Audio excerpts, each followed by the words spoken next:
Starter on this ball club, Jose Quintana, on for his 6th start of the spring. ERA pretty good at 3.45. The walks have been excellent last time out. He tired in the 5th through 4 pretty decent innings. So he'll be looking for probably 95 pitches today. That's about what we can expect his workload is going to be. The umpires, there's only 3 of them today. Alex Ortiz behind the plate, Todd Tishner and Corey Blazer on the bases. So they'll have to do a lot of rotating to make the calls, and we don't see a whole lot of this Oakland lineup that's going to take the field when the bell rings on April 6th. This is a lot of guys coming over from Hohokam Park that are not likely to make this club. So they're throwing the ball around the infield, which means we are ready to play baseball in game number 25 of the spring for our White Sox. And I'm ready to turn it over to my play-by-play partner, Ken Harrelson. Hi, Stoney. Thank you. And once again, good afternoon, everyone, and welcome. Welcome to White Sox baseball right here on Comcast Sportsnet. So if you could join us as Quintana climbs on top of that slab, and we're ready for baseball.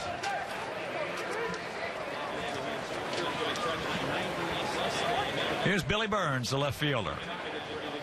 And the first pitch of the ball game. Taken for a strike. Here at Camelback Ranch, Glendale, it's 345 down the lines, 380 in the gaps, and 410 straight away center. But in reality, this ballpark does sit in Phoenix. And that's a mailing address. But they call it Camelback Ranch, Glendale. Whatever they call it, it is a beautiful place with great facilities for the Dodgers and our Sox. It's one of the best, in my opinion, from the parks we've seen, which we've seen them all now. Ours, I love Peoria. That's a very nice facility over there. And the one over off 101. Salt River. Salt River. That's really nice. Yeah. That's shared by the Diamondbacks and the Colorado Rockies. Yeah.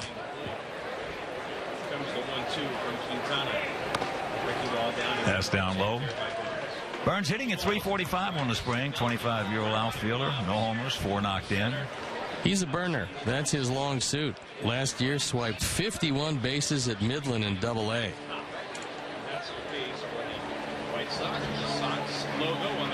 Every organization is looking for speed. With home runs going down, they're going for speed. That's the way the game is headed right now.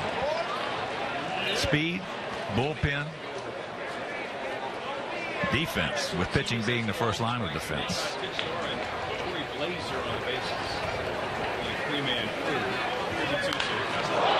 That ball is just smoked right back through the middle.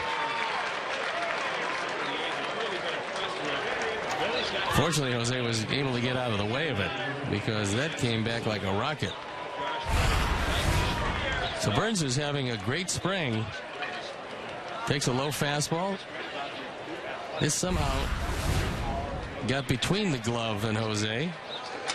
It's one of those shots that he thought was hit maybe a little harder, got the glove up, got his vision obscured, and it went right by him. So that'll bring up the center fielder, another speedster, Sam Fuld, 33-year-old veteran, hitting at 222 on the spring. But Sam has always played like an all-star against us. Hoping to be playing on Tuesday.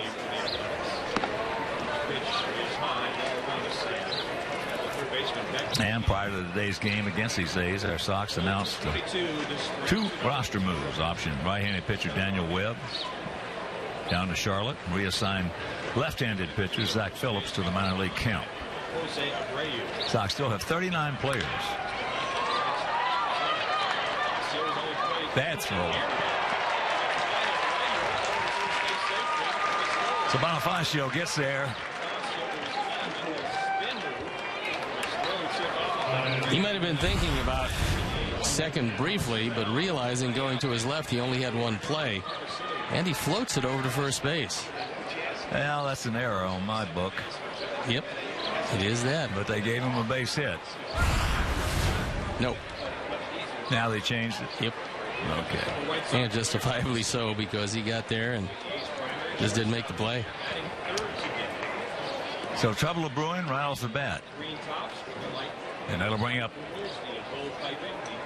one of our favorites, just a wonderful, wonderful prospect and a wonderful, wonderful person, Marcus Semien.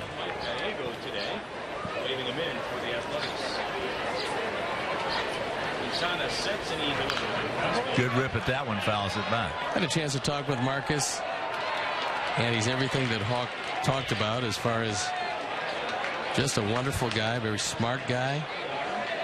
He wouldn't have gotten the opportunity here that he's going to get in Oakland because they basically turned over the shortstop job to him and said it is yours to lose, and he's doing everything right this spring.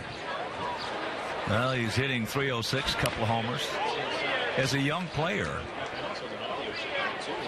you can't fulfill your potential unless you play.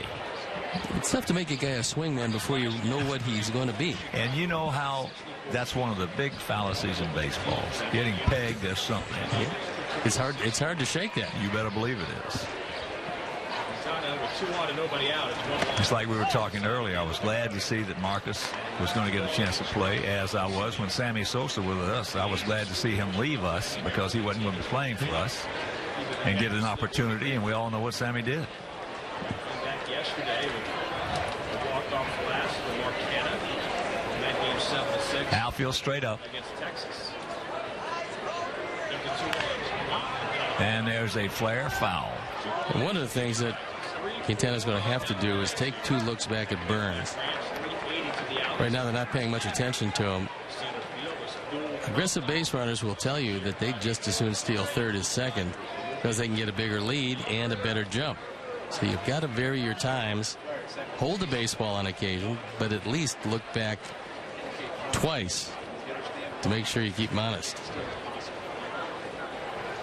Back by Quintana, the leg kick the pitch. Foul tip, hung on, he gone. 1 out. Well, you know, you can also, if you catch the right combo, you can also steal on the second base shortstop combination. And that was the only dent in the great Robin Yount's armor right there. When he and Jimmy Gantner were combo with Milwaukee. They did not do a good job of holding guys on at second base, and you could actually steal on them. Well, that might have been the only problem that Robin Yount had. Only dent in his armor. Because he played a great shortstop. He played a great center field. Boy, could he do it. And he also, as I've talked about, made the greatest statement of any Hall of Fame inductee. When they asked him about how he wanted to be remembered, he said, I want to be remembered by the way I ran to first base.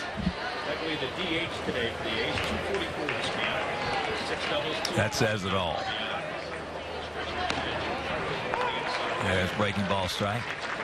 Josh Phegley, as we saw, at times gets a little pull happy. That's what he did with Charlotte last year. 23 home runs, 75 driven in. In Oakland, he's going to have to use the whole field to be really successful. And there's no reason why he can't be successful. Well, they're going to have a much improved offense. There's a little flare in the right field. That's going to fall. So that's going to score 1. And it's 1-0 A's. That's his 10th RBI on the spring. And going to right field worked wonders for Josh Phegley.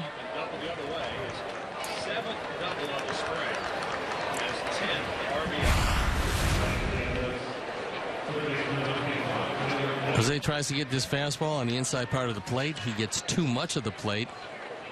And a soft inside-out swing. No chance at all for Avisail to make this play, so the error has come back along with the base hit to haunt Jose here in the first. Yeah, those extra outs. That's why the first rule in baseball is you got to catch it. You got to catch it, because if you're going to get major league teams 29, 30, 31 outs, and you're getting 27, you're going to lose. Well, look, there's no doubt when we look at Kansas City's bullpen, how they cover the 7th, 8th, and 9th, those guys, nobody hits those guys. But one of the reasons why they're as good as they are, besides overwhelming stuff, is the fact that that defense that Kansas City throws up there, catches everything in the infield and outfield. Well, Aoki was not. He couldn't throw. And he was not a good right fielder. He was below par. Of course, he's gone. But you take Kane, you take that monster out there in left field. Take Gordon and look at the infield. You got Moustakas, who is not the greatest hitter around, but a good defender. Escobar's a terrific shortstop. Hosmer's great at first. Well, that's why they're going to be competitive again, because they're going to cover the last 9 outs, and they're going to catch everything. When they had Gordon, Kane, and Francoeur in the outfield, that was one of the best outfields you'll ever see.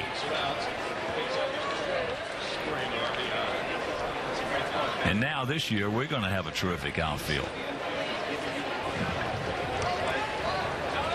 So, 2 out, 2 in.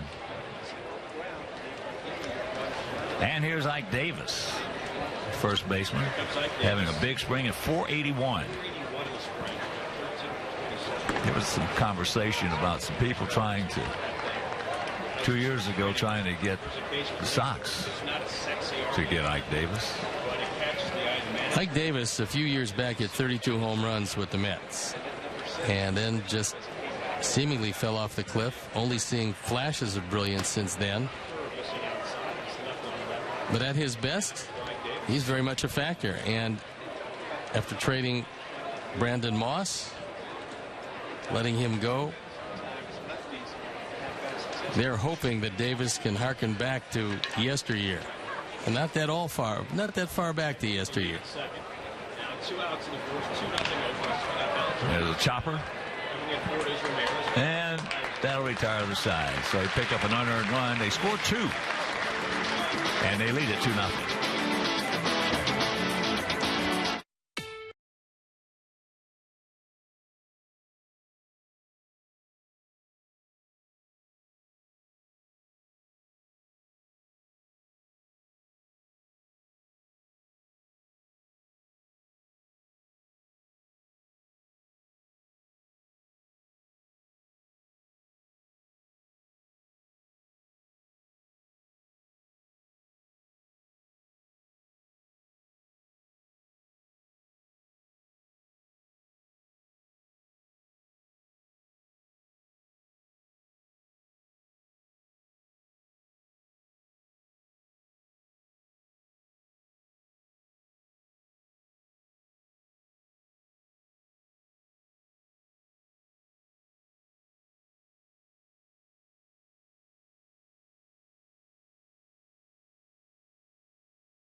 Line them up this afternoon for our Sox. Adam Eaton leading off with Melky Cabrera, who had a big day yesterday. Then it's Abreu, Garcia, Ramirez, followed by Beckham, Soto, Sanchez, and Bonifacio playing second and hitting 9. The defense and how they'll line up behind Scott Kazmir. It's Burns, Fold, and Hassan in the outfield, with Leidendorf, Simeon, Sogard, and Davis in the infield. Stephen Vogt behind the plate. And we talked about Kazmir, who won 15 games last year. The oddity for Kazmir, he got off to such a great start. The first half, 9-2 with a 2.08 ERA. That's in the first 15 starts. Not so the next 17 starts. 6-7 with a 5-point ERA. That's what he's done this spring. He's been pretty good. He's got good control. These days, instead of the blazer he once was, he's a fastball, straight change, and occasional curveball pitcher. Well, the change is the pitch that brought him back into prominence. That really made a huge difference because he had fallen off the map. Adam Eaton. Well, we mentioned in the opening that last few years we've had a lot of problems with Oakland. Last year we were 4-3 against them. But personally, I am glad to see a lot of those guys who had departed, because A lot of the guys who are no longer with them were the guys that just hurt us. How about Josh Donaldson? I don't know, and I'm sure there was a method to their madness, but letting Donaldson go, a guy that you controlled for another 4 years, after what he's done at third base for them, that's a big loss. Well, we're glad to see him gone. there's a lot of teams happy to see him gone from Oakland. We're also glad to see Brandon Moss gone. We're also glad to see Derek Norris gone. And Cespedes started the year with him, and we're glad to see Callaspo gone, because Callaspo was always tough against us. Chase will hurt us. But they picked up some guys that hurt us too, namely Billy Butler.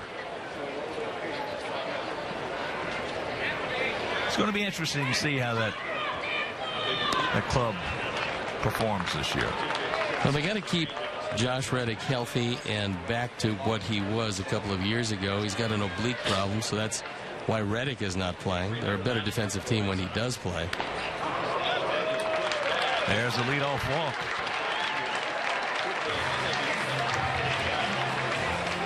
And they're hoping that Brett Lowry, who at one point was the crown jewel of the Toronto organization, somehow rediscovers whatever it was that he lost, because he looked like he was a can't miss, and so far he's missed. He looked terrific. Yeah, he did. He can run, throw. It's fun to watch play. He's got big power. So here is Melky. Takes a strike. Melky hitting at .357, a homer, 3 RBIs on the spring. A home run coming yesterday, just a rocket in the right field.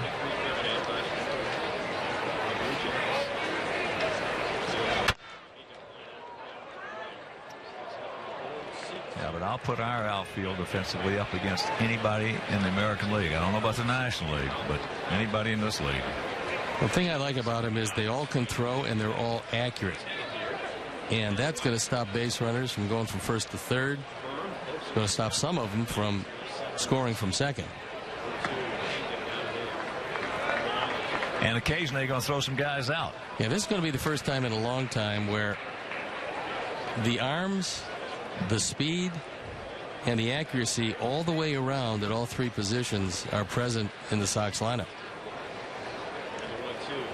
Well, the biggest thing, obviously, as we've talked about many times already this spring, is catching the ball. They can all catch the ball. They all can run. They can get to it, so all of them have good range. But the biggest thing is stopping guys from going from first to third. That's the biggest thing. Joe McEwen coaching at third base in there. Robin Ventura is full year. That's the day at all. Nice pick. Nice feed. Rack him up. 2 down.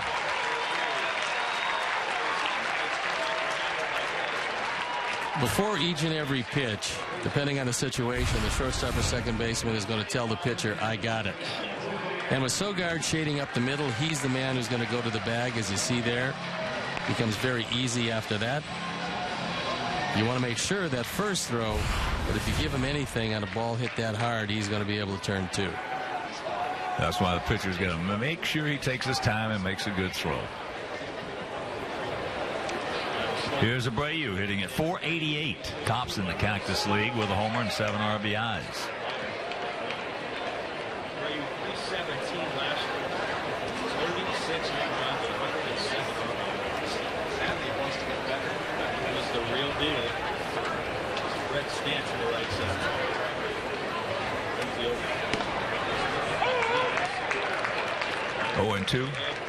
I was talking with a young baseball fan, and as you know, fantasy baseball is becoming bigger and bigger with every year. He had no idea that I worked for the Sox, and he was talking about Abreu. He said he had to pass him up in his fantasy league because he pretty much thinks the league's going to catch up to him, and he's got the sophomore jinx coming, and so he decided to go another direction. He said, have you seen him hit this spring?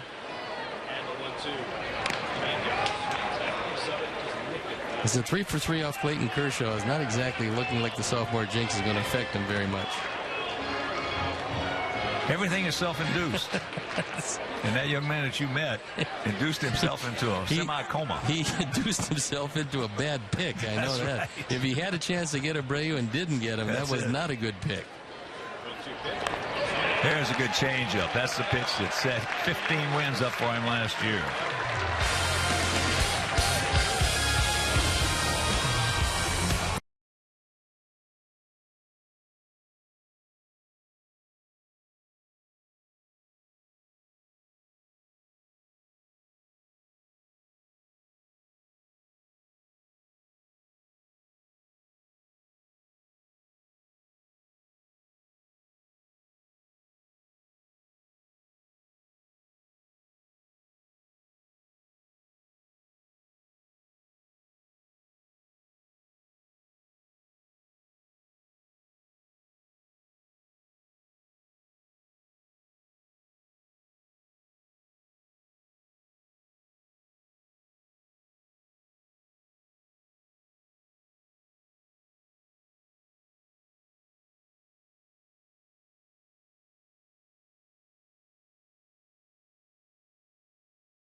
White Sox fans, are you ready for baseball? It's been an exciting offseason and spring training, and our Sox can't wait for the regular season to start. Individual tickets are on sale now at whitesox.com. Tickets are also available at the box office, which is now open 7 days a week starting at 10 a.m. Lower level seats start at $20, so get your tickets today.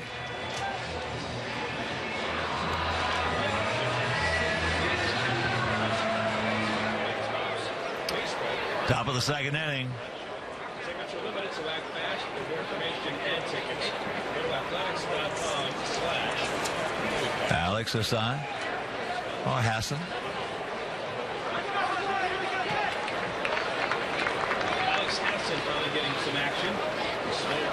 He was a waiver claim by the A's. Hoping to impress some folks and open some eyes.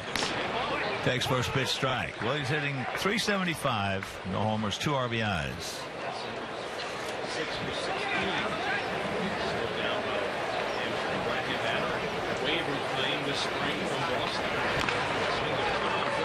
Softly hit. Picks it up. And can't get it. That'll be a base hit.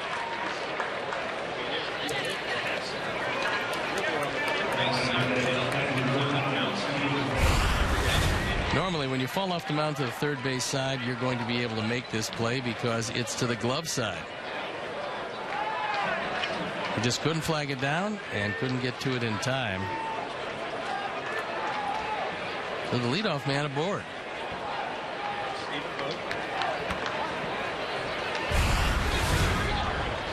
So here's Vogt hitting at .333, a couple homers, 4 knocked in.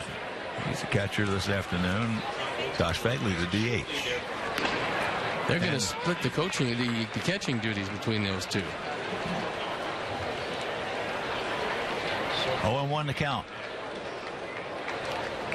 He played 84 games last year for the A's. Slowed at the end by that foot problem you mentioned. Softly hit, ate him up. And that's out number 1.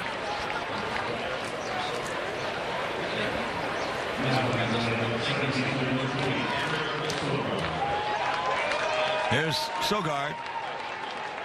Eric. .318, no homer, 7 knocked in.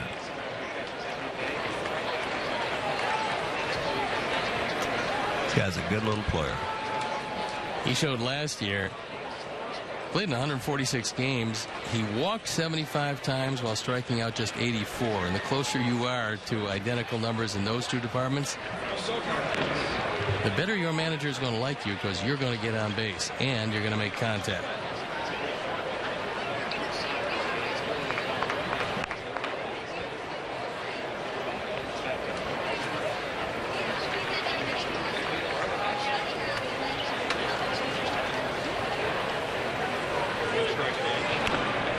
First 2.5, 3 months last season looked like Oakland was just going to run away and hide.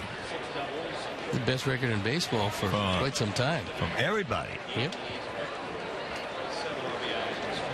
And then when they made that deal, Hamill and Samardzija, the whole baseball world, as that's off his foot, said, well, that's it. It's over. Wrap it up. Send it to Cooperstown. Well, they certainly had their big game pitchers, or so they thought. They both came over with very good years in the National League. Didn't work out quite that way, and I don't think that the powers that be realized the effect of losing Yoenis Cespedes out of that offensive lineup. Because you had to plan your game around him and not letting him beat you.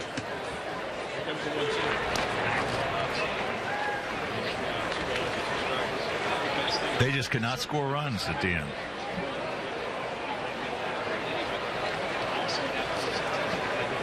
We saw that in 2012.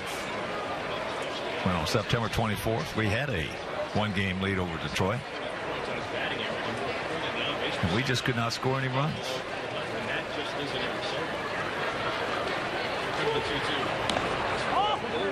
Good pitch, didn't get it.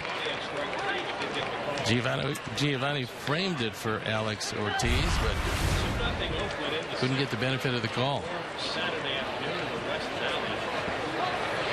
Looked to be a touch outside as Soto has to turn the glove over. Gap out there in right center. Eaton short and over to left. Playing him perfectly. Goes back 8 or 10 steps. And that is out number 2.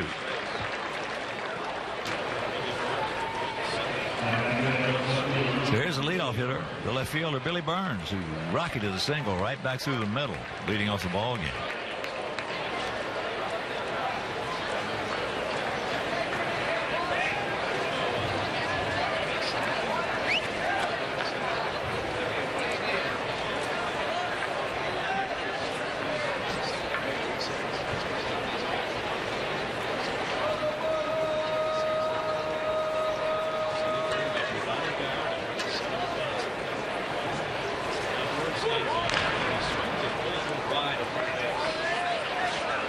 Tops that one foul. Billy, 5'9", 180 pounds, born in Atlanta.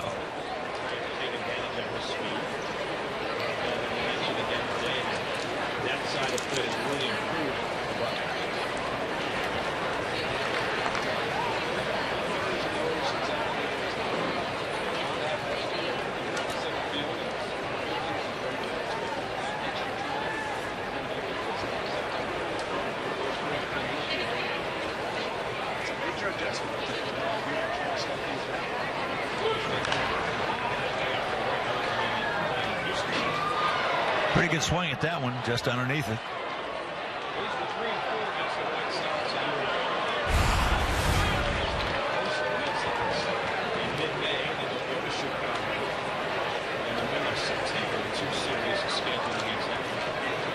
That was a good fastball on the out of third.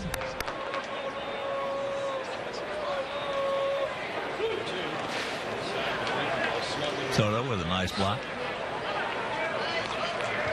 Well, Burns and Sam Fold know that if he's healthy, Coco Crisp is going to get a whole lot of play. But Coco's had a hard time staying healthy these last few years, and he's nicked up again.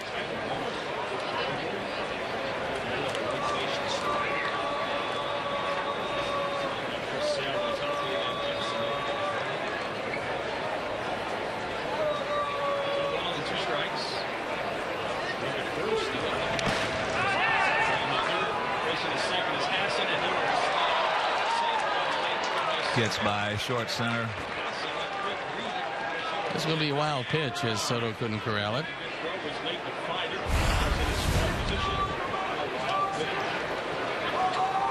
And I think what Giovanni was talking with Alex Ortiz about is trying to induce him into perhaps batter's interference.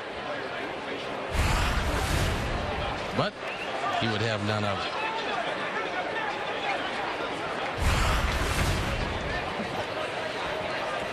Watch it again with Giovanni blocking it, keeping it in front of him. 2-2 to count now on Burns. There's a nice stop by Alexei, saving a run. Yeah, another base hit. That one the infield variety for Burns.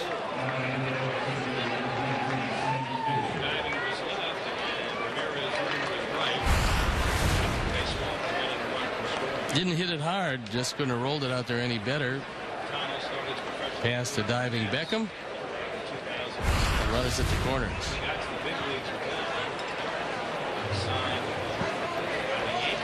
Now with a lefty-lefty situation, you always have to watch the bunt from Fold, who's got pretty good speed.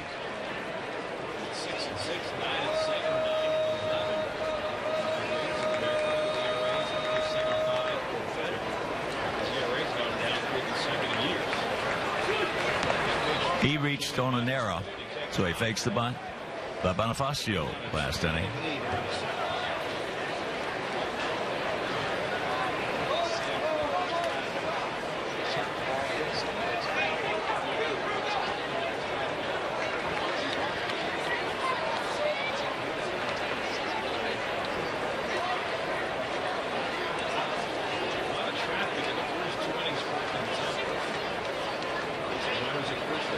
Got him picked off.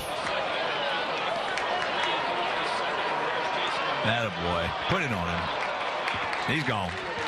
And that'll reach out of the side. So they have a mild threat. They're trying to steal one right there. We'll go to the bottom of the second inning, trailing 2-0.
.310 versus the Twins. All fans ages 21 and over will receive a 2015 White Sox magnetic schedule presented by Miller Lite, the original light Pilsner and official beer of your Chicago White Sox.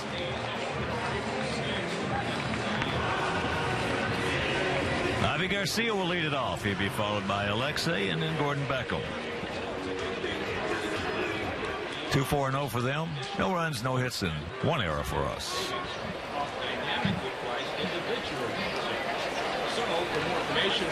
Todd Steverson talking with Gordon Beckham and how he wants him to approach Kazmir. I think the best for Gordon would be try to take it the other way and protect against that good changeup.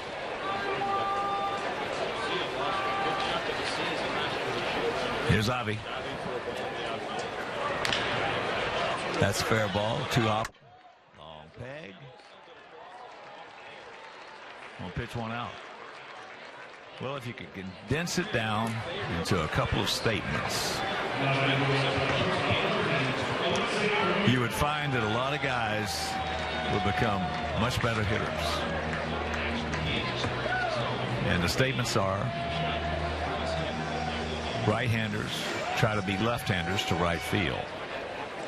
Right-handers try to beat right-handers to left field.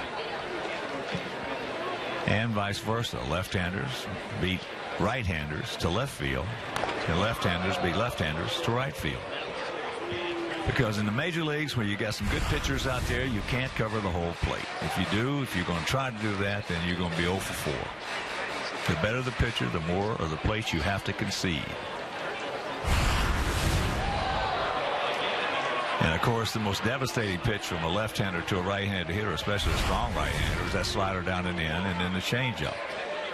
So if you back off the plate and try to beat him to right field, you're going to cover that changeup a little better, because that thought process is going to dictate your mechanics of moving towards right field. There's a strike.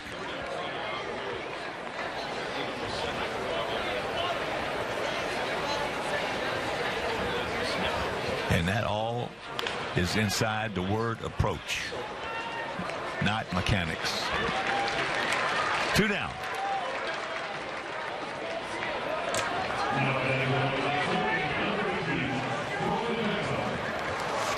So here's Beckham.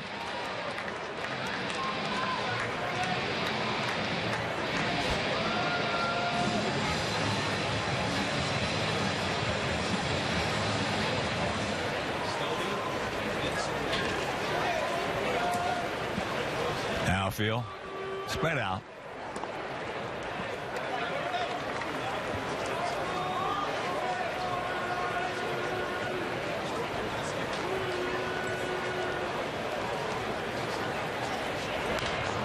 Good pass underneath it.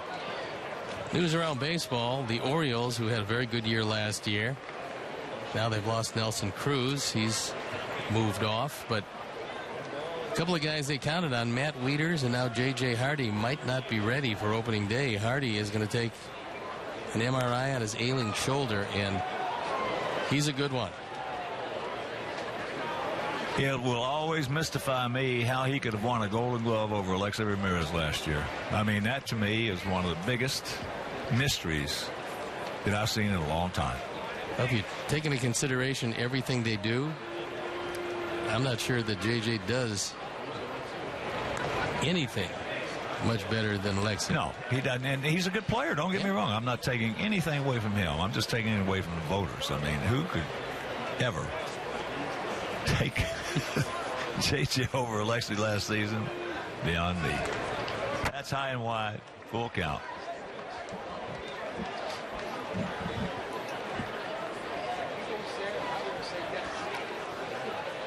Oh, J.J. is a fine player.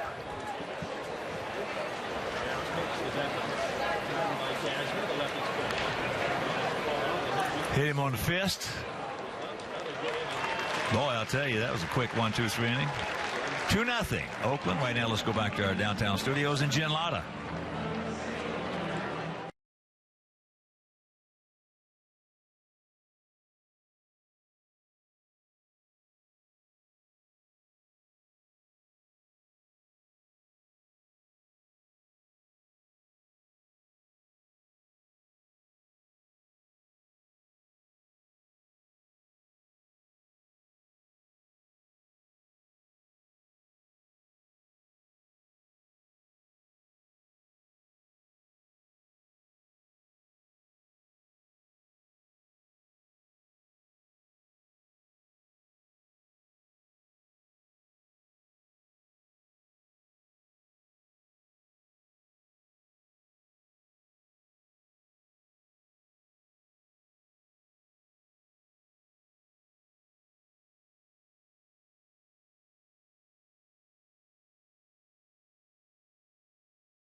benefits of being a White Sox season ticket holder by purchasing a prorated 71-game full or a 23 or 4-game split season ticket plan.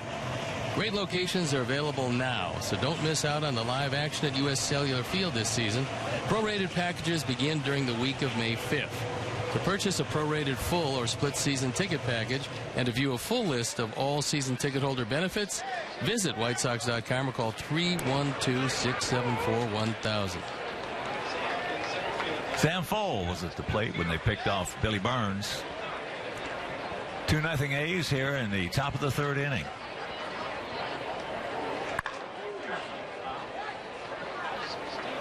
Well, the man our ball club is going to see on opening day, Giordano Ventura, certainly showed he was ready. 7 no-hit innings against the Mariners.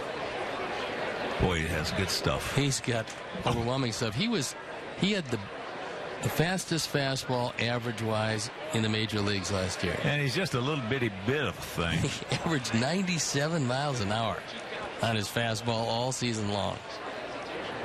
I love his demeanor, too. He looks like he looks in at that hitter and says, get in that box and let me get rid of you. Get somebody else up there. Yeah, he's awfully tough, and he's going to take the spot, they hope, of James Shields as the #1 starter on that team. Softly hit. Bonifacio. Got him. Good play, Emilio.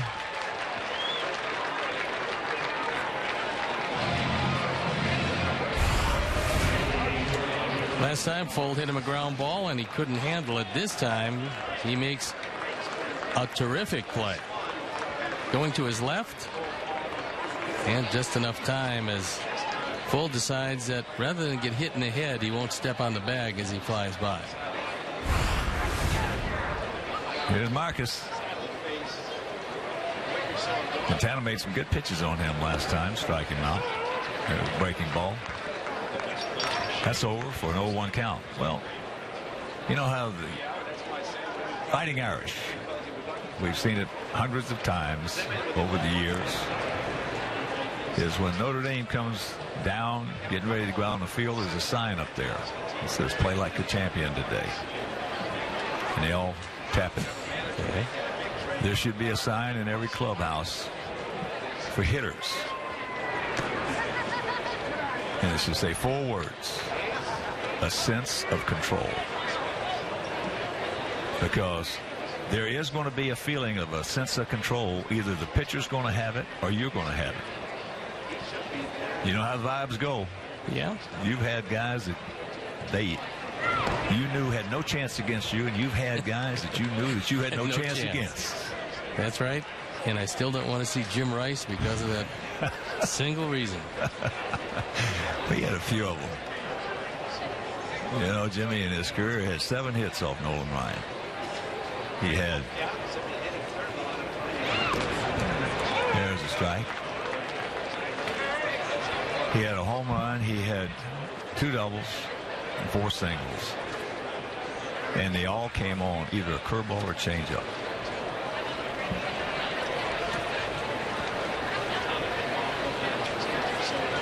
But the point is that you got to have that.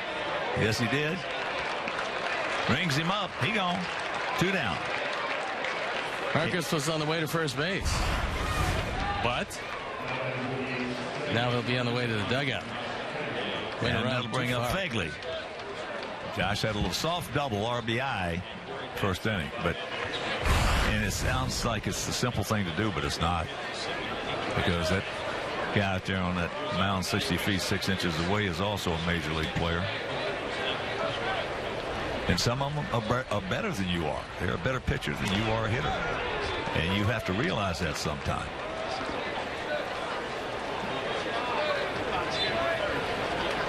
After playing and watching this game my whole life, the more I see it, and especially in today's game, more so than when I played, hitters have got to learn. That's high into left field. They've got to learn That's caught nice inning. We'll discuss that more when we return. But no score here in the top of the third, but they still lead it 2-0.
It's a high sky as we're going to send Soto, Sanchez, and Bonifacio to the plate. We're getting back to that sense of control that hitters have to have. And watching it all this time, you have to learn, and I know it sounds a little negative, but it's not, it's a positive. You have to learn how to take an 0 for 4. Because if you take an 0 for 4 and the only thing you're thinking about is the mechanics up there at the plate, you're just going to dig that hole deeper. If you take an 0 for 4 when you're on an approach that's high into right field, fairly deep, the sign makes it 1 out. You got to, in sports and in baseball, you've got to find a way to turn negatives into somewhat of a positive.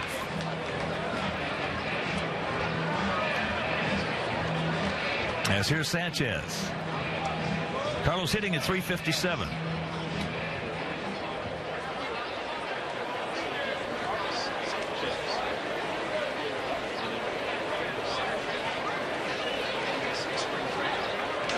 And he might be sitting home saying, well, give an example of that. I'll give you an example. Two guys sitting right here. Steve was a breaking ball pitcher, and I was a fastball hitter. That's through the wickets. So that'll be an error. 1 out, 1 on. So if I'm going to be facing Steve Stone as we take another look at this miscue by Leydendorf. But if I'm facing him, I'm going to stand right on top of that plate, and I'm going to look for the breaking ball. Now, if he gets ahead in the count and he throws me a fastball right down the middle, and I take it for strike 3, I'm going right back to the dugout and not worry about it. Just worry about the next at bat, trying to get back in there as quick as I can. Because it's going to be hard as Steve, who won 25 games in the Cy Young Award one year. It's going to be hard for him if I'm standing right on top of that plate in 4 at-bats to get 3 breaking balls over each and every time. That's the toughest release point for a right-handed breaking ball pitcher is a right-hand hitter that stands on top of the plate. That's why the sense of control comes in. At least I might go for 4 against you with 4 strikeouts, but that's going to be because you outthought me. Now, but what I'm doing by standing right on top of that plate is I'm making you tighten that release up. Or try to trick you with a fastball, which obviously didn't work a great deal. So, but what are we talking about? We're talking about no mechanics from a hitting standpoint. no, it's just you go up with the thought process. Pitcher has the same thing. He knows he has a thought process against every hitter. And he knows exactly how he wants to work him. And if everything stays the same, he'll do exactly that. But there were hitters, and there are hitters today that will make adjustments within the course of a game that will force you then to change your game plan. Because the hitter's going to tell you when he's better than your game plan. You decide you're going to go after him one way, the hitter will tell you that that is not going to work very well. Then you have to go away from what you consider your strength sometimes to the hitter's weakness, even if it's your weakness. Might not be a good plan, but it is a plan. Softly hit.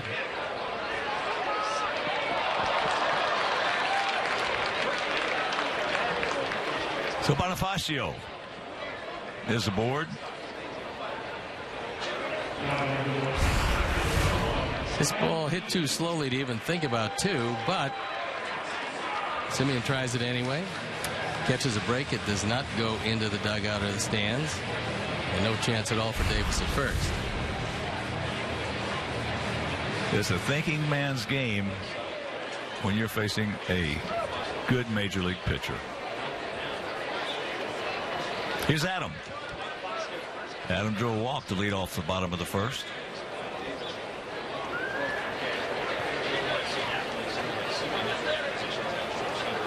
That's why as you get older in this game and you have some experience and you've had a couple successful seasons, that's out of the way.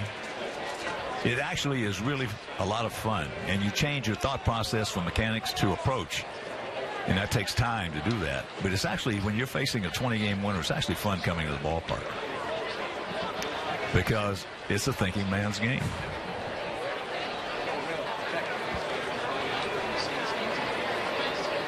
Now, if you're talking about certain guys, your Bob Gibsons and your Don Drysdales and your Nolan Ryans, those guys aren't too much fun coming to the ballpark thinking about facing them. And these days, Clayton Kershaw, Johnny Cueto, not too much fun.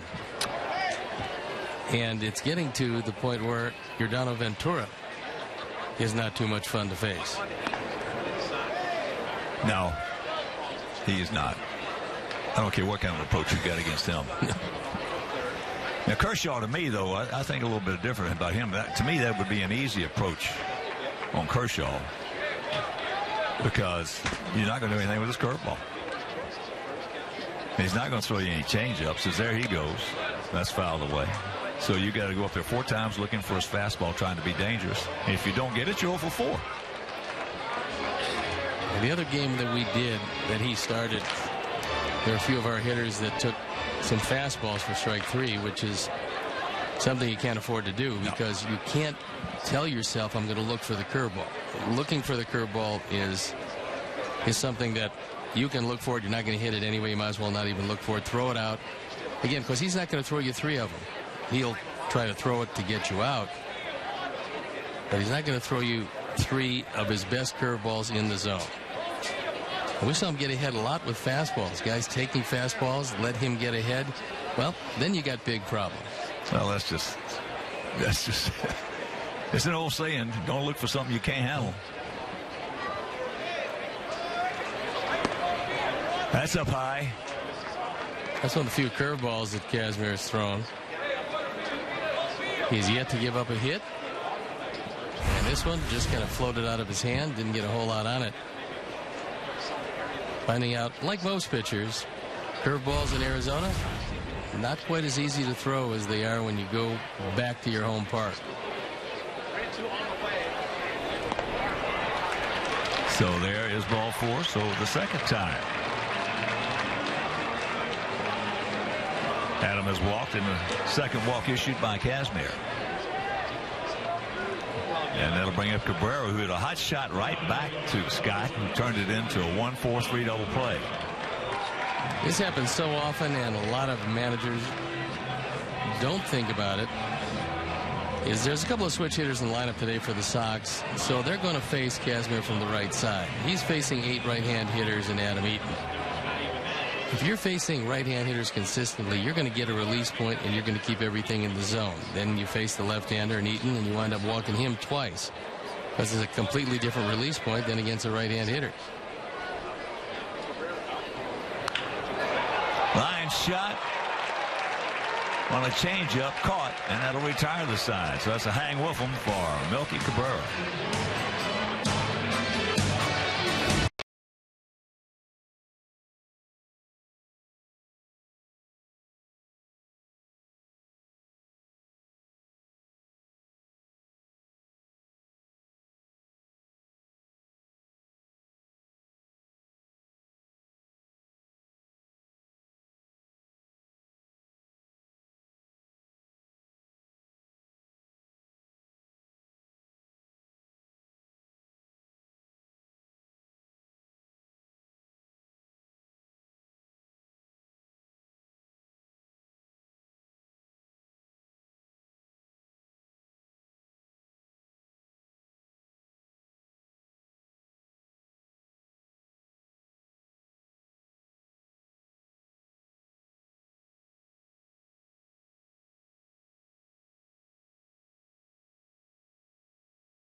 Provide your guests with the ultimate all-inclusive White Sox experience in the Home Plate Club or Magellan Scout Seats. These 2 premium seating areas are the best way to entertain your most important clients, employees, friends, or family.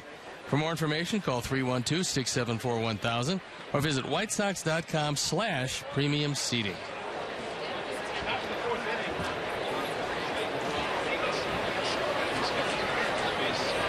Here's Ladendorf.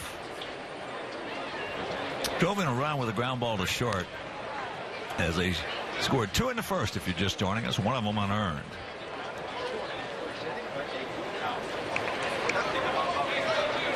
Outfield straight up. Tyler, 27 years old.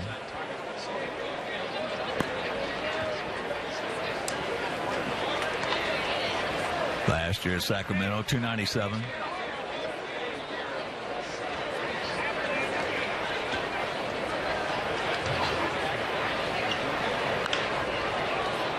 And that's a souvenir right side.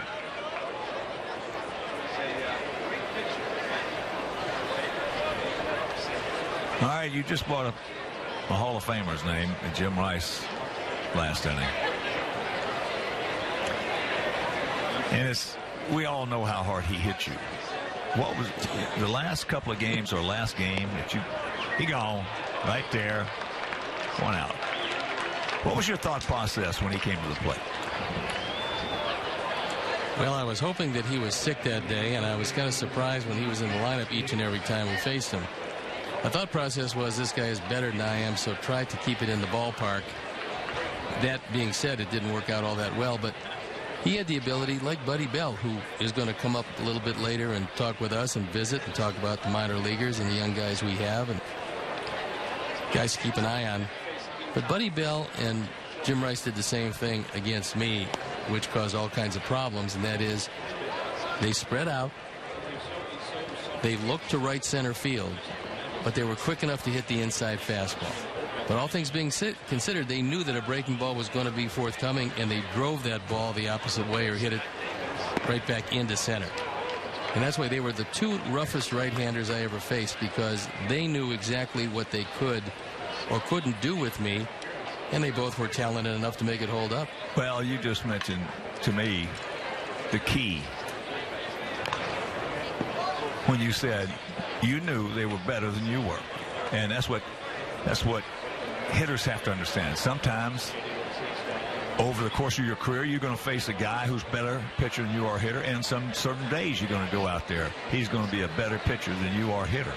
He's going to have better stuff, his good control, and his good stuff, and that's the reason he's in the major leagues. And you're 0 for 4, and you got to understand that. Well, there was a lot of guys. Obviously, Reggie Jackson struck out a great deal, but for some reason he saw the ball very well against me, and I had a hard time with him. So I would make a determination when I finally understood how to pitch a little bit more, and that's a call third. I made a determination not to allow Reggie to beat me on this one given night. And I walked him 4 times and took my chances with Jim Spencer, who was coming up in back of him, even though it would load the bases with runners at first and second, or move a runner to second with a runner at first. I wouldn't allow Reggie to beat me that particular night. I got Spencer out 4 times. Reggie got his 4 walks, and I wound up doing what it is I started out to do, which was winning the ball game. So that was a thought process for that night. Don't let this guy get in a situation where he can beat you. That was a much more prevalent process back in those days than it is today. They absolutely did it more then. You picked out one guy, made sure he couldn't beat you, and went at the other guys. Not that they wouldn't beat you, it's just that you knew this one guy had your number. Here's the right fielder at an infield single. Hassan.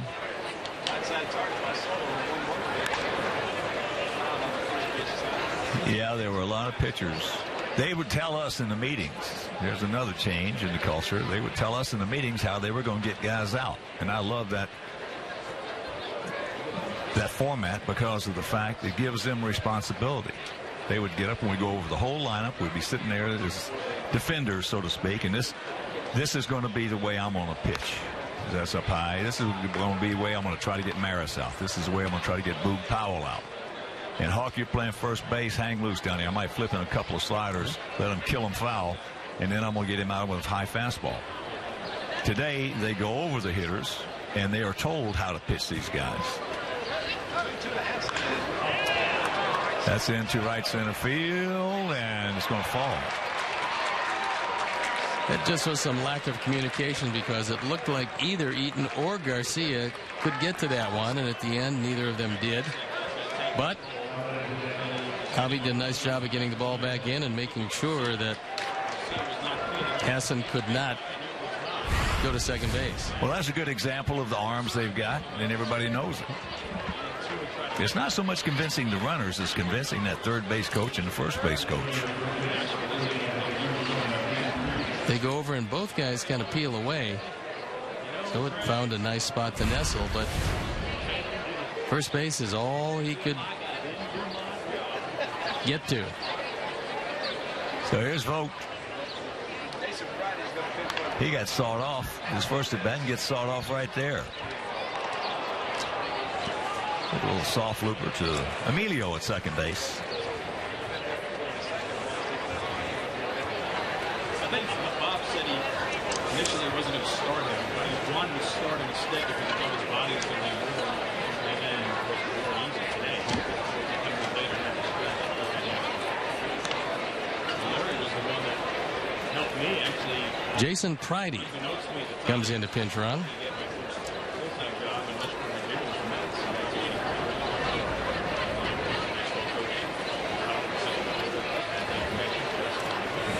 There he goes. Knocked down. Beautiful play. Good stretch by Abreu. Beautiful play by Emilio Bonifacio. And that'll retire the side. It is still 2-0 A's.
Reminder, Monday night, catch the Hawks in action against the much-disliked L.A. Kings in a big late-season matchup starting at 7 p.m. on CSN Chicago. No score, top of the 5th inning and a defensive change, but in the meantime, we have a guest in the booth right now. And a lot of our younger Sox fans have heard of him, and they know he's been with the Sox for 12 years now. His title is Vice President and Assistant General Manager, but I'm going to give you a little background on this guy. Buddy Bell. Buddy spent 13 seasons managing in the big leagues. Managed Detroit, Colorado, and Kansas City. In those 13 seasons, he never had a club with any competitive talent out there. He was blessed, not blessed with that.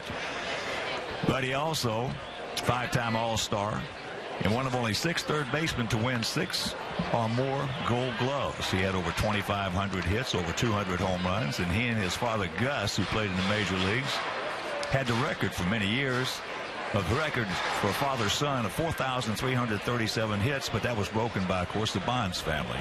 Bobby and his son Barry. But, Buddy, welcome, buddy. How are you? All right. Always great to see you. You know, we talked about it last year, some about how there were a couple of publications out there picking the White Sox that put them way down in the list of young talent and farm systems, and you and I just sort of laughed at it because of the fact it was ridiculous, and now I think it's starting to show that we have some good young talent. Well, Hawk, first of all, I don't really know how they decide who's who, and as far as those rankings are concerned, I guess scouts around the league have something to do with it, but we're really happy with the talent that we have. I mean, you guys have seen the kids that come up here and played in the games here in spring training. Spring training doesn't tell you a whole lot, but I can tell you this, that we're extremely proud of the way these kids have come up and played. They know how to act. They play the game right, and our instructors do an outstanding job with these kids. So we're really proud of the way they've played since we've been here in Glendale here the last month or so. There's a pitch to Bayu. Backs it up. He did not go. So the count goes full 3-2. Well, we touched on that yesterday about spring training, and spring training is among Steve, yourself, myself. We know that every player out there has an agenda in spring training. Right. Some have different agendas. Some are just getting ready for the season. Pitchers are just working. There's a two-hopper with a lot of top spin, and that's out number 1. And they're not worried about going north because they're going to be there and they're going to do their thing. Other players are trying to make the ball club. Other players are on the bubble. So, it's a situation where that's why, as you just said, you can't count too much of spring training what's going on. No, and a lot of the kids that come up here, and I mentioned Courtney, and we'll talk about him for just a minute or two. I mean, he's had an outstanding spring, as everybody knows, and these kids come up to spring, come to Major League Camp, and hopefully they do well. But the biggest experience for them is just to be around Major League guys. I don't think any of our minor league kids really understand how Major League guys prepare and how they plan their day. I think a lot of our guys on that backfield, they just think that, well, they'll go year to year and eventually they'll get to the big leagues. Well, that's certainly not the way it happens. You got to work hard, and more importantly, you got to be talented. I mean, you just don't get to the big leagues without talent, but you have to have some preparation. You have to have a plan. You have to watch the better players, see how they do it, and I think all that put together enables them to have a pretty good idea what it takes to play in the big leagues. But with Hawk, now he was in the big leagues. Now he's going down to minor league camp and those back fields down there, and it's a little bit different playing down there. And I'm hoping that he still understands that this is really a hard game to play at every level. And you gotta get after it at every level. And but we're, aside from that, we're real happy with the kind of spring Hawk had. Buddy, are we in a better position now because of the amount of field, the amount of instructors, the amount of time you can spend with them in the spring training? Are we in the best position as an industry that we've ever been at developing young players now than when you and I came up? Gosh, Tony, that's a great question. If you ask me tomorrow, I might have a different answer, but I believe sometimes we coach a little bit too much. I mean, I agree. You know, I think the best coaches I've ever had have been able to tell me something and then walk away from me and expect me to get it done somehow, make an adjustment my own. And all the better coaches I've had have been able to do that. And I think I had the mentality that I could apply that. You know, I could get it done. But, you know, we have all the resources. We have the video. We have the coaches. And we have some tremendous coaches. And but I think to answer your question, I think we are in a better spot than we were a couple years ago. Glad he stayed next half with us. Okay. All right, let's go back to Jen Latta.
Here at Camelback Ranch, and our guest in the booth is Vice President, Assistant General Manager Buddy Bill, former outstanding player. As a matter of fact, when I was a GM in '86, he was the first player I ever tried to trade for.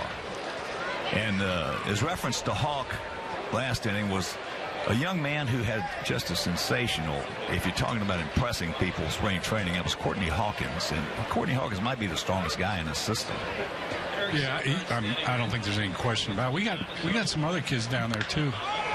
But, you know, when Courtney gets to the big leagues, he's definitely going to have to get another nickname. That's for sure. We'll work on that. How about Court? Before he comes out there. Call him Court. Yeah. There's no confusion. You know what? We have our system is a little bit different than it was maybe 5 or 6 years ago. We got some kids that got some strength. I think we're as athletic, but we're a little bit stronger there in that regard as far as power and that goes. But we feel good about our system. We feel good about the direction the whole organization is going in. Well, when you first got here, buddy, there was hardly any power at all in this organization. Yeah, and we didn't have any speed either. So you made up for lack of power with no speed? But you know what? Is the great equalizer is the pitching. I mean, our system has always been good with pitching, and certainly that with Coop at the top, and we got some really great pitching instructors. Kurt Hassler is as good a pitching guy as I've ever been around. He does a great job along with Kurt Champion and the Red Dots and all those guys do a great job. But our position players have come a long way. We're getting close to our pitching, but we're still, I think, the best pitching organization in baseball.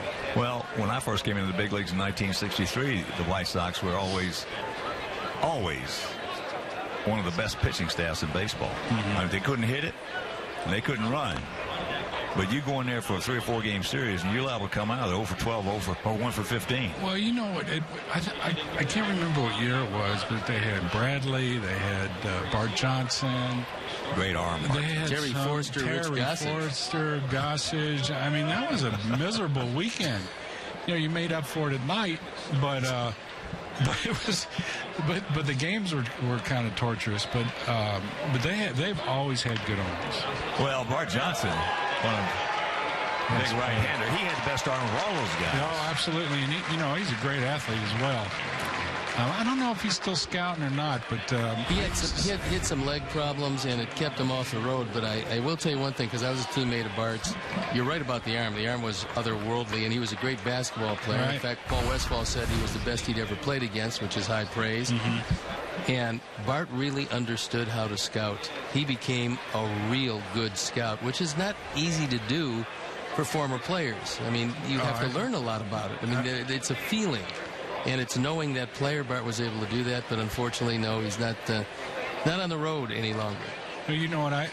In this job I have now, I do some scouting, and I would go out and I thought I had a pretty good idea what a player could do, and I did.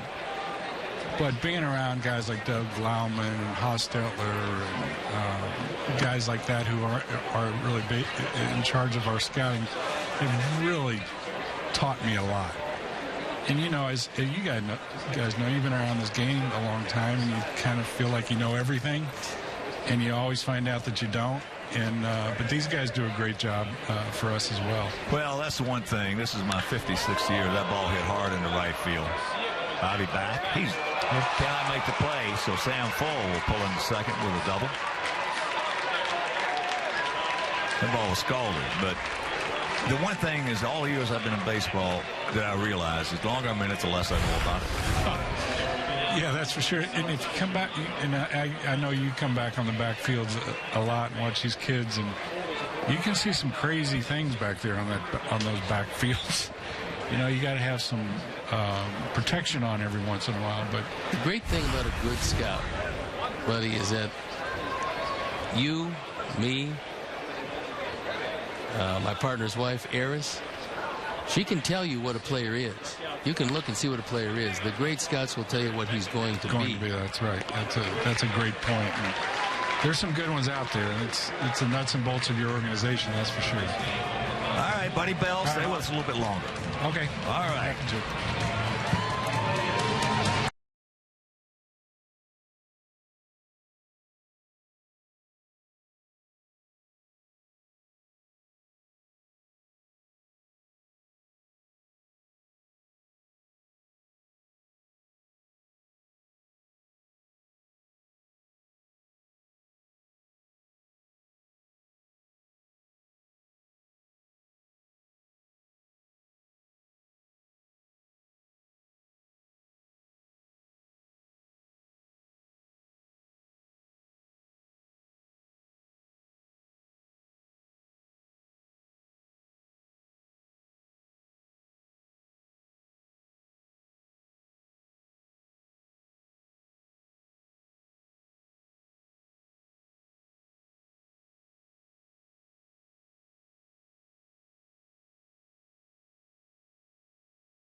Join us on Saturday, April 25th at 1:10 as your White Sox take on the Royals. Also, first 20,000 fans will receive a Jose Abreu 2014 Rookie of the Year blanket presented by Beggar's Pizza.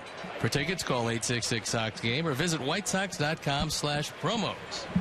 Well, we had Rick Hahn on the other day, buddy, and we were talking about how Kenny, Rick, his staff, you, and other people have put together a situation now that is really beneficial to our young talent, because what you're doing is you're buying them some more time to develop rather than having them. We both know, all three of us know, one of the biggest fallacies in this game, because you got 30 teams now, and we're seeing more 19, 20-year-old guys at the big league level who are not ready. Right.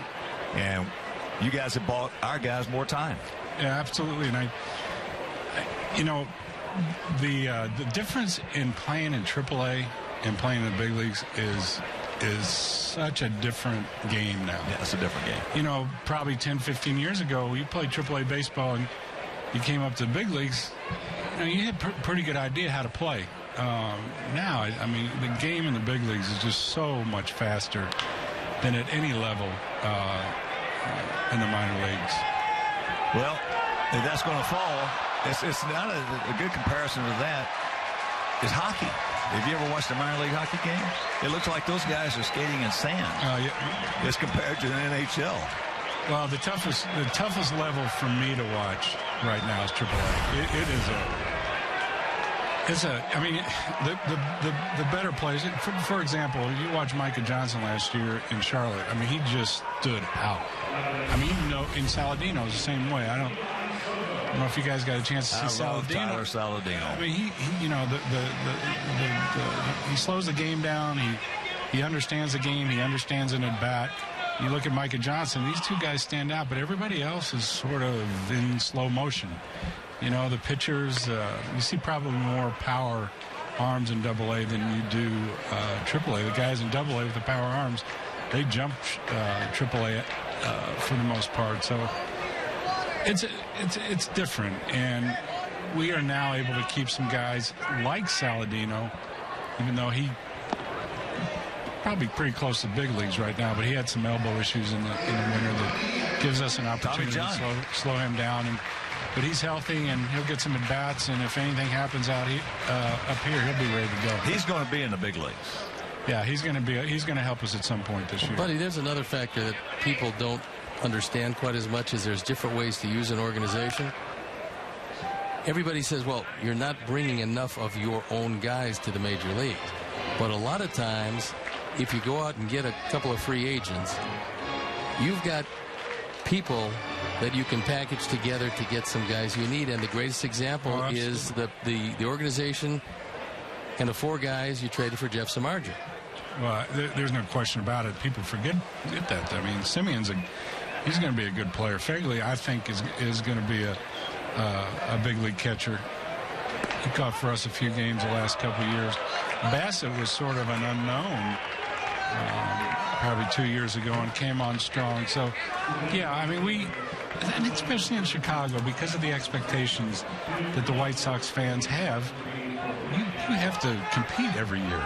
And it's certainly a lot easier when you have a better farm system. Well, Buddy Bell, thanks for coming up and spending some time with us, buddy. It's always great to see you guys. I see you all the time, and nice talking to you. I'll see you guys later. Bye. Buddy Bell, what a player. Over 2,500 hits, only one of 6 third basemen to win 6 consecutive Gold Gloves. Now he can go and aggravate his former teammate Ray Fosse, who's doing radio on the other side for the Oakland Ball Club. Vince Cotroneo and Ray Fosse today in the radio booth.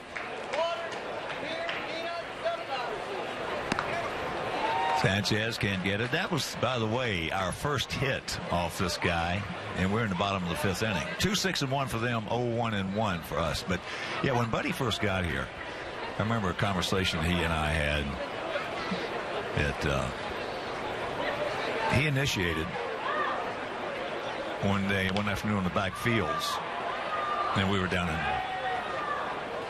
Tucson, and he says, Hawk, he said, we don't have much power, do we? I said, we don't have any power. I told him, I said, I think 12 home runs led our minor league system last year. And he said, well, that's going to have to be fixed. Yeah. Now we got some guys that can hit the ball out of the ballpark.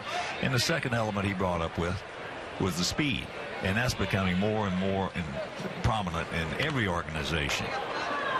He also brought up a good point about Buddy, the fact that he did manage in 3 different places for a long time. He was a long-time Major League manager and kept on getting jobs. But I remember going in, talking with him in Denver, talking with him in Kansas City, and we'd look at the team that he had, and hang with him. You cannot win without a whole lot of talent. You need some luck, certainly, but you have to have talent. That's non-negotiable, and unfortunately for Buddy, he was taking over teams in difficult situations, and they just didn't get a whole lot better because a lot of teams that he took over, they couldn't spend the money to get better. All 3 teams that he took over didn't spend the money. Nope. There's that changeup. That's a little flare, and that's going to fall for a base hit. Safe. At second. So a little duck snort.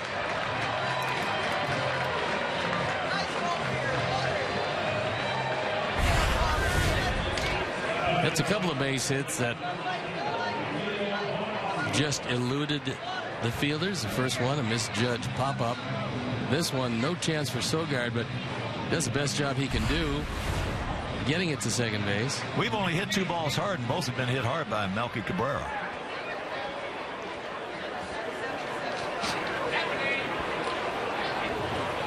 And both of them were right at somebody. One was at the pitcher, and the other was at the third baseman. So here's Emilio.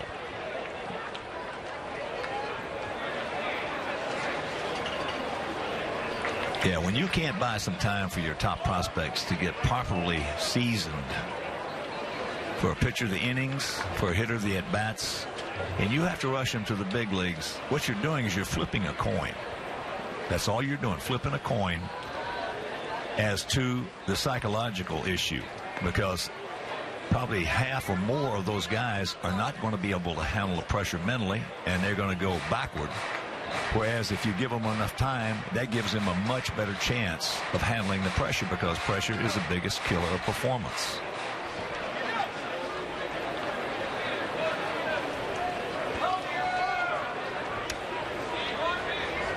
Well, the thing, too, is that, you know, with all the moves that Rick and his staff made this year, we kept our top prospects.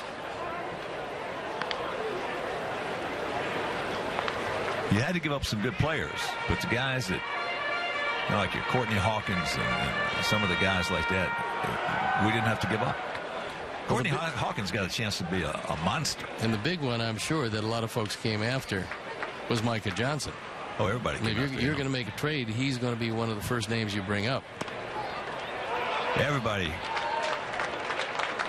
would come after him. 2 years ago, in case you did not know, he stole 84 bases. If he stays healthy, he's a game changer.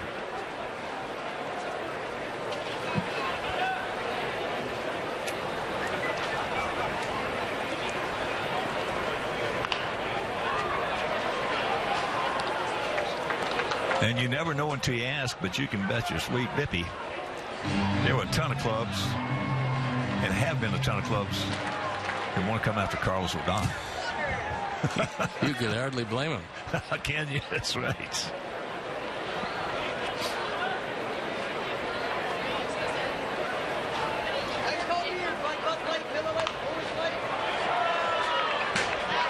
That motion and that changeup has put another foot on the fastball of Scott Kazmir.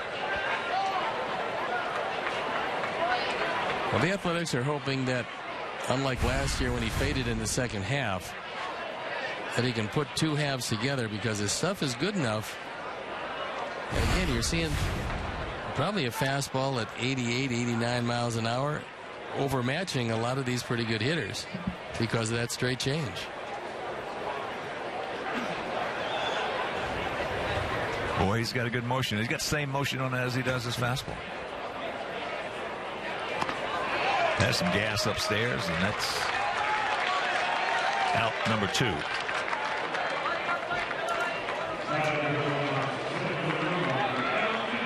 We caught up with Adam Eaton and asked him about his new 5-year deal with the Sox.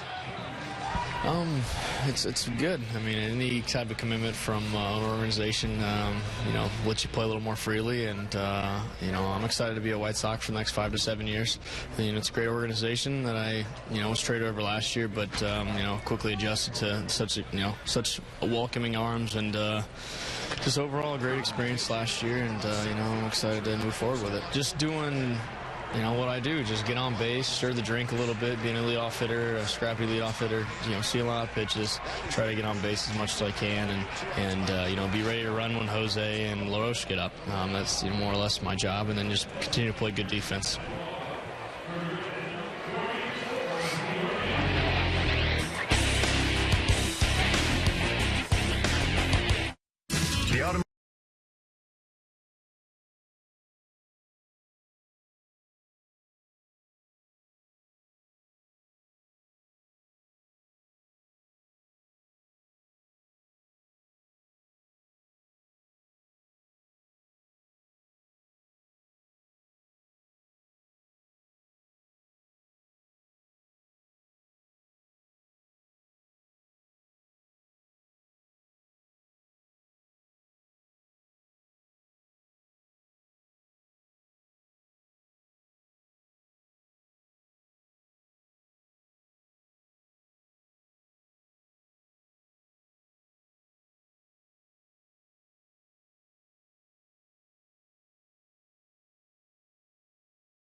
The untold story of Michael Jordan's first ever game in the Windy City as the Chicago Bull. Would you believe it was played in a high school gym? Well, Chuck Garfien, our Chuck, has that story tomorrow night at 10:30 for you right here on Sportsnet Sunday. Nobody can dig up the stories like our Chuck Garfien. Our Chuck is awesome, isn't he? The driving force of Sportsnet Chicago. Yep. Here's Josh Fagley.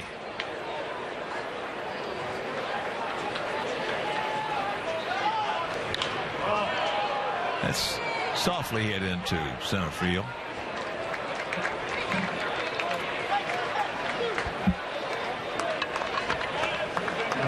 Well, I guess they don't score this inning because they've got no runs up there here in the top of the sixth on that scoreboard. Of course, that scoreboard's been wrong from inning one today. Right, but you've got to anticipate in this game, and apparently they're anticipating a very good scoreless inning from Jose.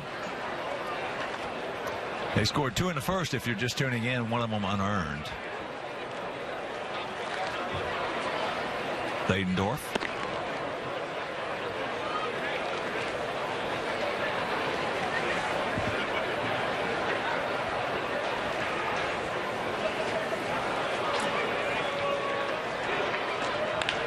Softly hit, comebacker.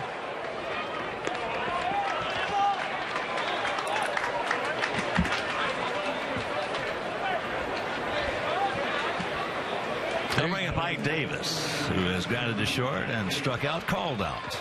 And 78 pitches at this point is pretty good. Had an error behind him in the first inning that helped contribute to the 2 runs. Of course, that double off the bat of Fagley opposite field didn't help him either. But since then, he's helped himself. He picked Burns off first base with 2 on and 2 out in the second. Other than that, he hasn't walked anybody, which is really what you're looking for in the spring. Control. And there have not been many balls hit hard. Billy Burns hit a bullet bat past him to lead off the ball game. And Sam Full had a bullet double last inning. A double by Fegley was just a little soft semi-duck snort.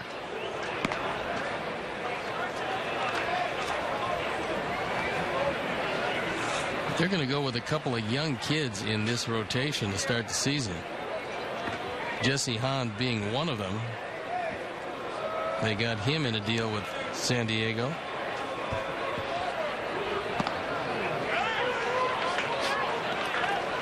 Drew Pomerantz has a very good chance of sticking there.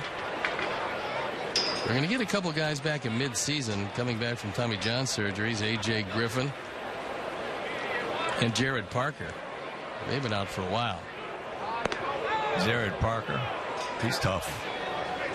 If he can stay healthy, he is really tough. And if he can come back at 100%, it's going to give this team a huge lift as they head toward the second half of the season. But it'll be a while till they see them. And they also have Sean Doolittle, their man who was anointed as their closer. He got hurt. But it won't be him to start the season.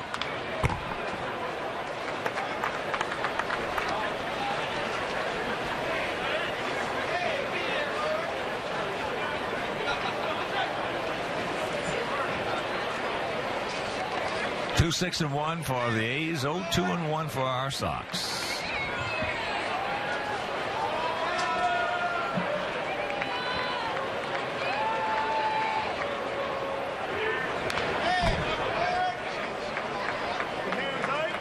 Just did get a piece of it. This Oakland team hasn't fared well in the playoffs. That's been well chronicled, but they had 14 consecutive winning months from June of 2012 through July of 2014. The league's longest, second longest streak in 36 years.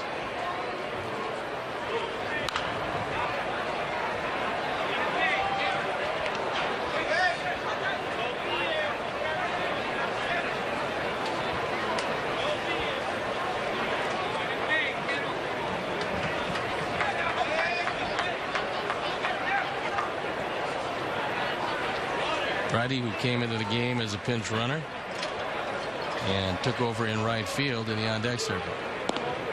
Checks it up on that breaking ball. Full count. Ike's father, Ron Davis, was a fine major league pitcher, was a setup man for Goose Gossage in New York, then took over the duties as the closer. And he threw 100 miles an hour. He threw really hard.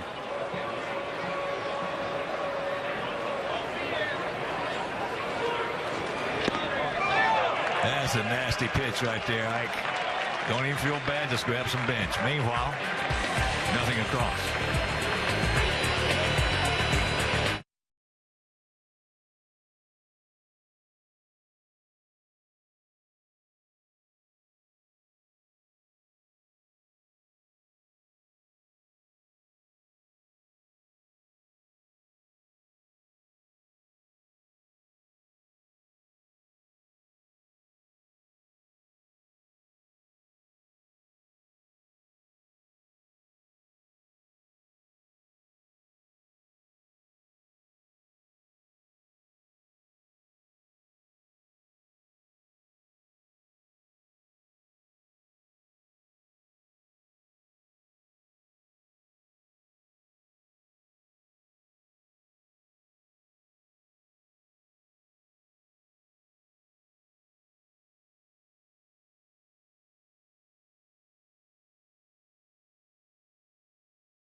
Sox fans, all season long, you score with Papa John's Pizza. The day after the Sox score 5 or more runs, you get 50% off your entire online order at papajohns.com with the promo code SOX5. It's at participating Papa John's locations all over town. Better ingredients, better pizza. Papa John's. Melky Cabrera will lead us off. He's 0 for 2, and he's the really only guy that's hit the ball hard off Scott Kazmir. Andy Perino takes over at shortstop for Marcus Semien.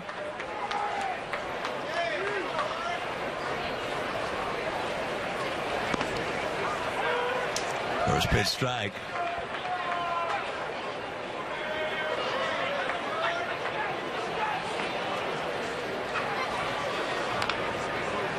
And very quickly the count 0-2.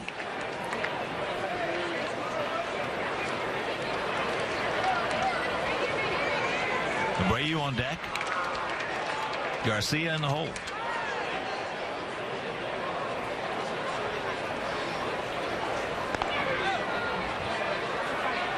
That's one thing he's done today. He's made a lot of our hitters move their feet.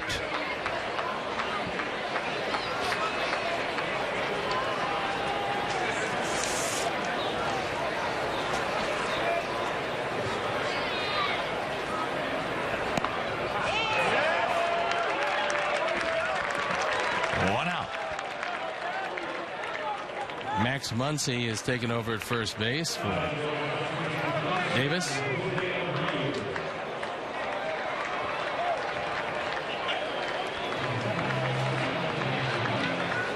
And that looks like that's going to be it at the 81 pitch mark.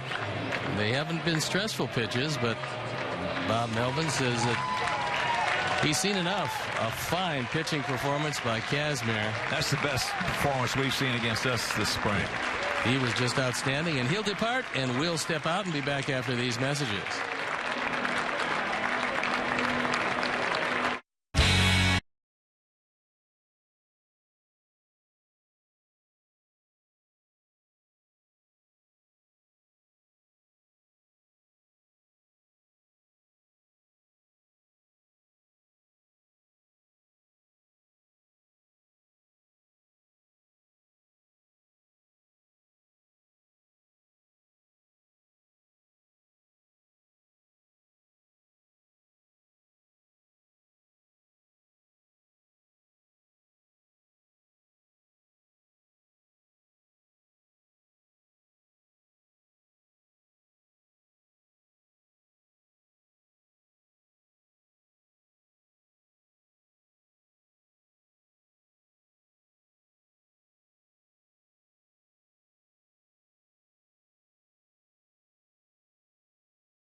Right-hander Bobby Wall has taken over.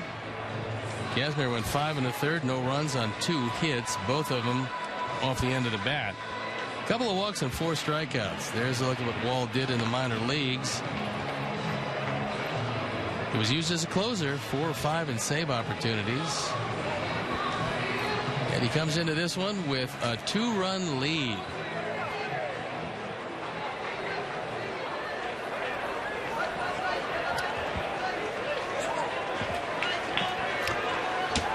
Nice to see him go. So here is Abreu, 0 for 2, a strikeout, and a grounder to third.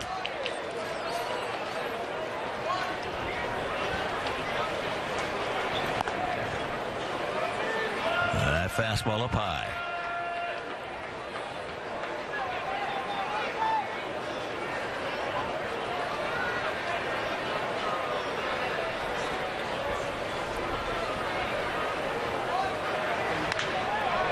And there's a base hit.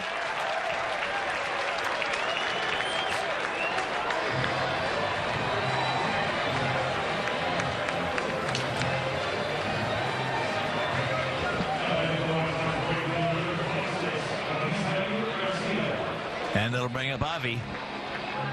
Avi is grounded to third, and he's grounded to second.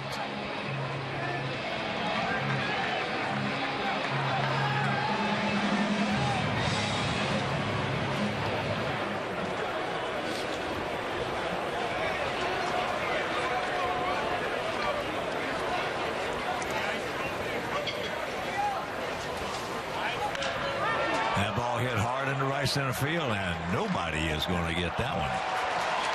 That's off the fence. Now they're going to hold Abreu at third on a shot double by Avicillo. There would have been a chance, possibly during the season, that Joe McEwing would have run with Abreu in this situation. But this is spring training. You're getting toward the end. This is the heart and soul of your offense, and so you decide to hold him at third base, and wisely so, as this ball caroms high off the wall.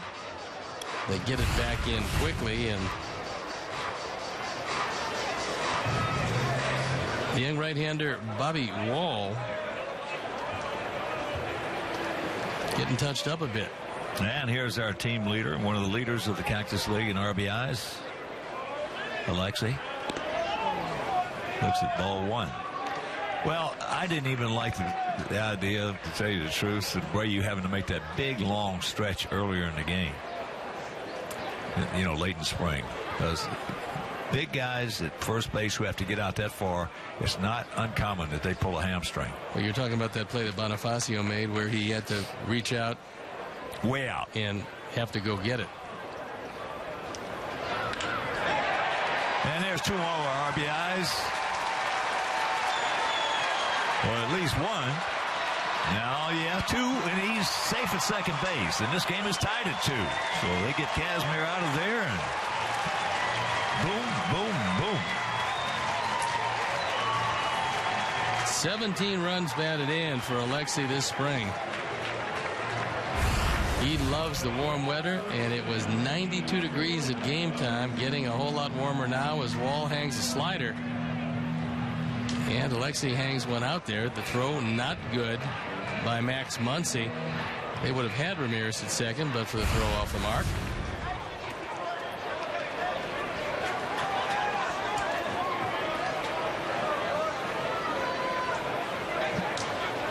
Here's Gordon. Gordon 1 for 2. Got in on him just enough to keep it in the ballpark. Alexi's gonna give it a go, and he's there. Alexi, somebody throw a rope on him. Well, he was thinking about going. He was. But that ball didn't get away far enough. So that'll bring up Soto. Giovanni 0 for 2. Here's Alexi tagging up. This part of it's good. And then get back there.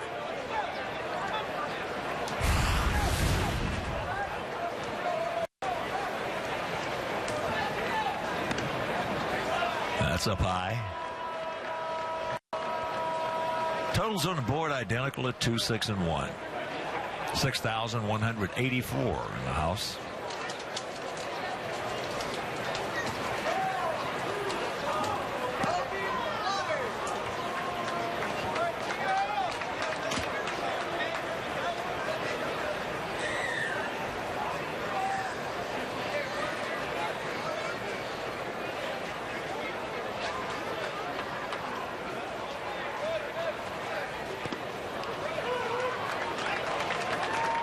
Pull the trigger and the count 2-1.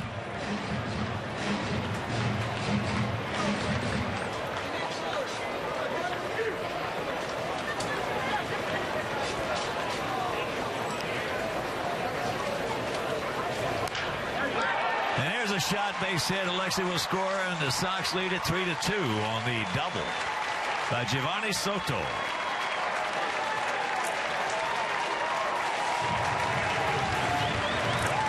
I was talking with Vince Cotroneo, who is the radio voice, or one of them, of Oakland, and he was talking about having Soto on his ball club last year, and they said they just loved him in Oakland. That he took control as a catcher and will occasionally put a charge into one. This was a National League Rookie of the Year a few years back, fallen on some hard times, but came here with no promises. And he's having a pretty decent spring. That's a 5th run batted in. He came in hitting .280, and he hasn't done anything today to drop that batting average.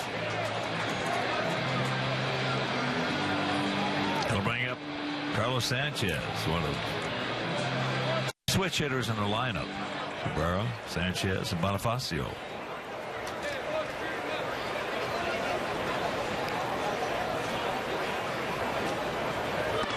Curveball, no.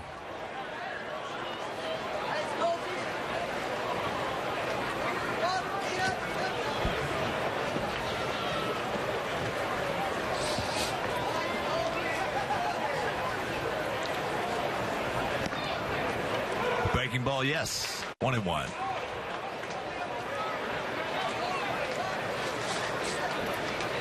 Brock Hunziker throwing in the bullpen, as Wall has had his problems.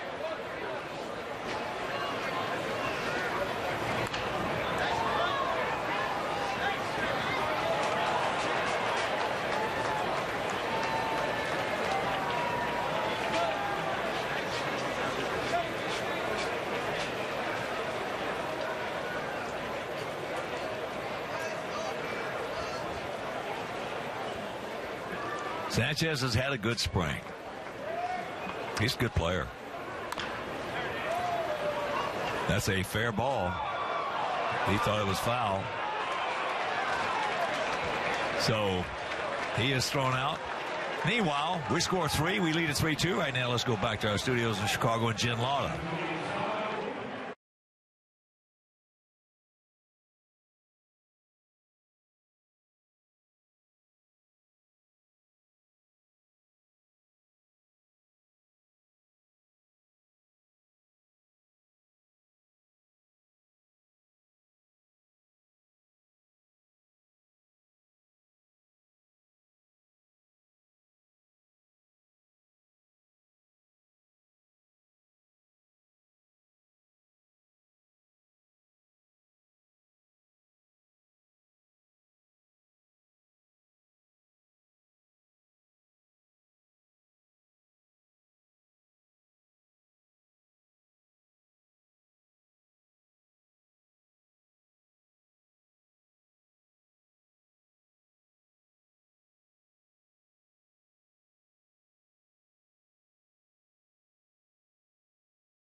Parted at just the right time.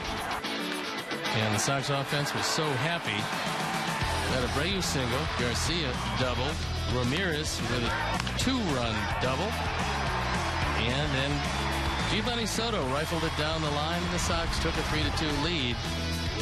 And Matt Alberts will come in relief of Jose Quintana, who threw the ball very well today. Just 1 earned run in 6 innings of work. He gave up 6 hits. And he'll leave with the lead as you look at what Matt Alberts has done this spring. Well, that's not uncommon in spring training. You get a veteran out there like that left-hander Kazmir. And he's working all 4 quadrants, down and in, down and away, up and in, up and away with a good change-up. Best performance we've seen against us all spring. And all of a sudden you get a non-roster pitcher comes in there like Bobby. And as a rule, things don't work out because those hitters have another sense of control. And the 2 guys we saw, one left-handed, one right-handed, that were very impressive. And you fans of the San Diego Padres, you've got yourself a great pitcher in Tyson Ross. He threw very well against us, as did Kazmir today. They have different styles, but both equally as effective, and both shut down the Sox offense. Well, Ross with that great slider and Kazmir with that tremendous changeup. I mean, you can do it all kinds of ways. Just get it done. I think if you ask our hitters, though, they'd probably rather face Ross. Those left-handers with a good changeup, they're tough. Tyson Ross was brilliant that day. Give it to him. All right, 1 out.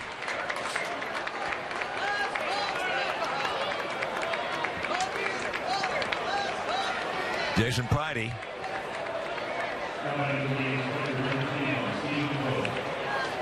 Noah Stephen Vogt. Vogt has hit a little looper.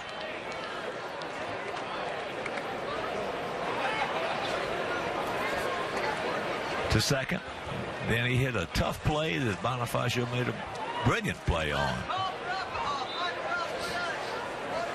As did a big stretch by Abreu. I tell you, talking about those big first basemen making those big long stretches. In the '68 All-Star game, Harmon Killebrew, who was not a tall guy, but he was a big man, wide, big legs, big shoulders. He made a stretch in that ball game, and we could hear it pop in the dugout. Had to carry him off the field.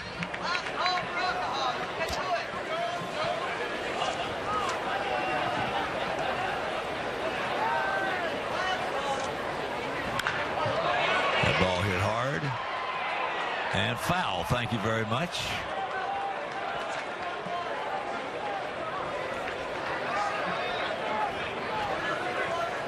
So as we felt the same way when Kazmir left, I'm sure a lot of the Oakland hitters are feeling the same way when Quintana left. Well, there's no doubt. Quintana had,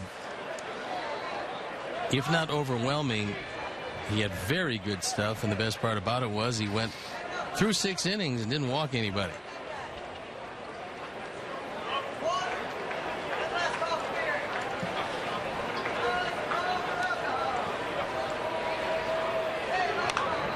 And this foul back. Get some defensive changes.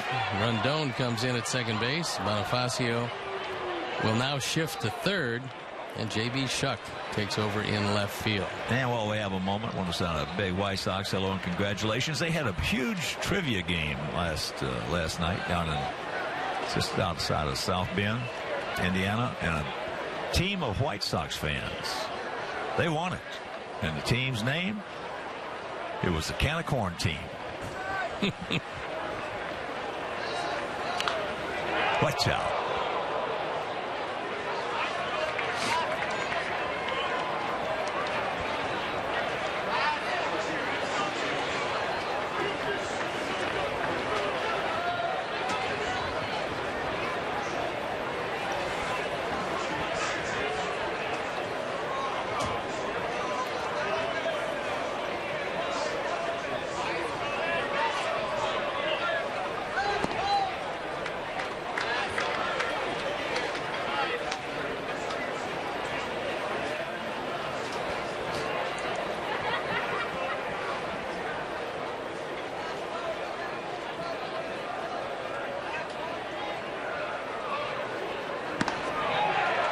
He gone.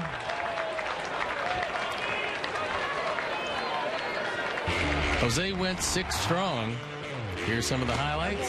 He had 5 strikeouts. That was a good slider. High fastball. Good curveball. So there's 3 of the 5. He didn't walk anybody. And gave up just 1 earned run. So he looks like he's ready to open it up this year.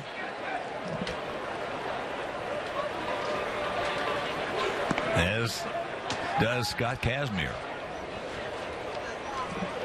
Pitchers at the point now where, and it used to be they'd expect pitchers to go at least 7, and they wouldn't mind pitchers going 100 to 110 pitches in the spring. Those days are done. Both pitchers went into the low 80s in their performance today. And usually the last time out before your first start of the season, you're just going to get your arm loose. You might go 3 innings just to get a little work in. Yeah, the days are gone. Years past. There used to be like a tradition for 10 or 12 years that Jim Bunning, right-handed pitcher, pitched for several, one of the few guys that ever won 100 games in each league. Second start, he'd go 9. You don't see that the second, third, or fourth month, let alone the second start of spring. No. Sogard, base hit into center field. No, but that was like a tradition. He would always make sure that he was the first guy to go 9 innings.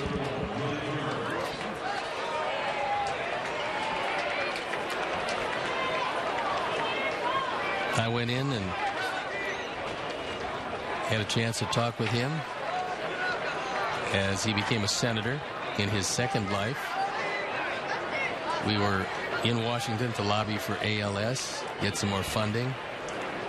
He was a great pitcher. You talking about somebody tough to hit against? He was a For a great right-handed pitcher. hitter, and me being a right-handed hitter, he was tough.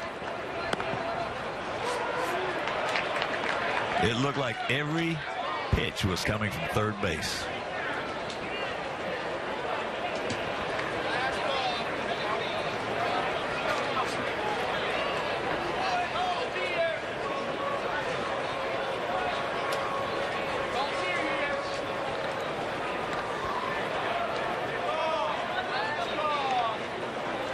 Yeah, this is all these cuts being made now. It's getting a little tougher to hit.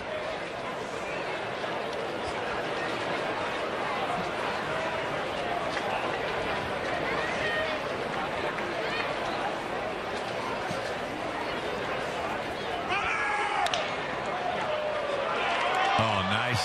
Nice. Can't get him, though. Good effort.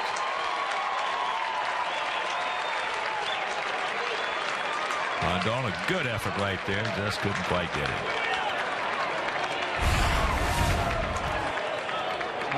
Normally, on this play, as shallow as Rondon was, you get the out at first base. But Burns can really run. Big effort. Only comes up short. Yeah, that's probably the only guy in that lineup that could have beat that one out. So, slow walk by Robin coming out. Albers works 2/3 of an inning, giving up 2 hits. He departs, and we'll be back.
Enter the White Sox home opener sweeps now for a chance to see your White Sox face the Twins on Friday, April 10th. 2 lucky winners will receive a pair of gold box seats, along with a parking pass, an autographed White Sox jersey, and a 2015 MLB.TV premium yearly subscription. The sweepstakes end soon, so enter today at whitesox.com/home opener.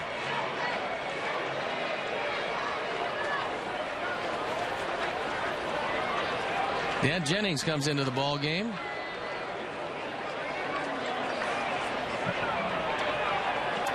And he's going to face a pinch hitter, Mark Canha, And this is what Robin wanted to do when he went to him. Find out coming in for a situational left-hander when they do pinch hit. See what happens. First pitch strike to Kana.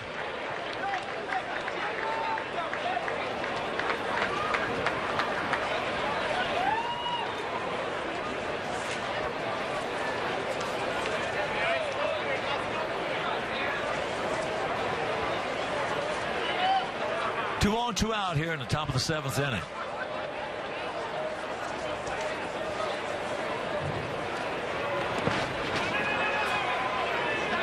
Blocked nicely by Giovanni.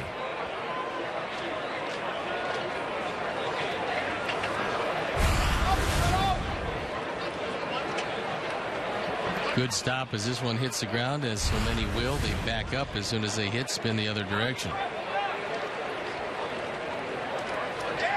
Now out of Cal Berkeley, drafted by the Marlins in the 7th round of the 2010 draft. And there's the base hit. Taking left-hander. Here's the throw to the plate. Off the mark. Sogard scores, and this game is tied at 3. So our left-hander leads. Bring in a right-hand reliever. Now left-hand reliever. And each team scores.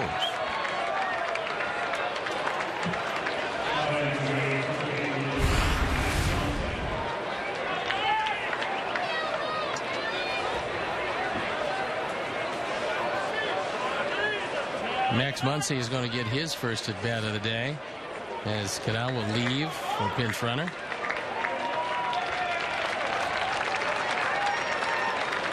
Wade Kirkland, I believe. Looks like Wade.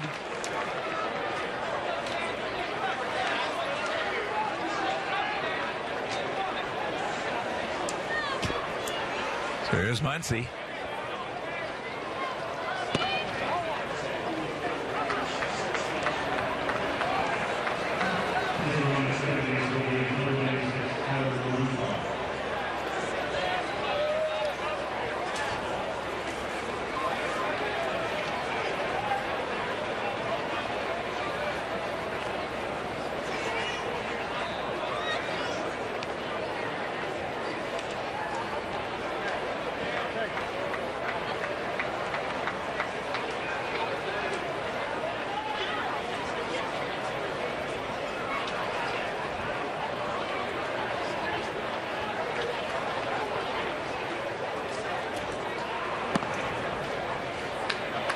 The count.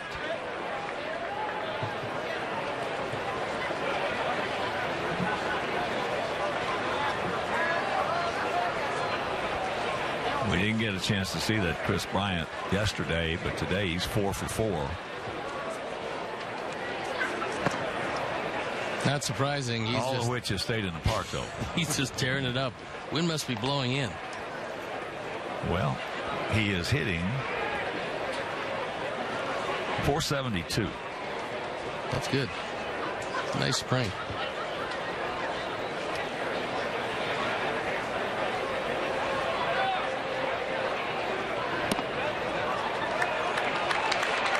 So that will load him up.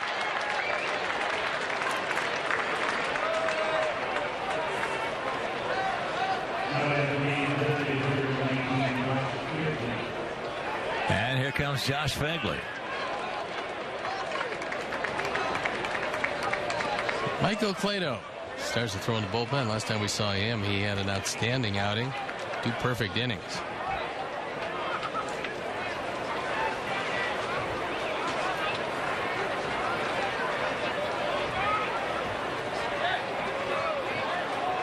Josh, that soft RBI double in the first. He also has gone out to left and center.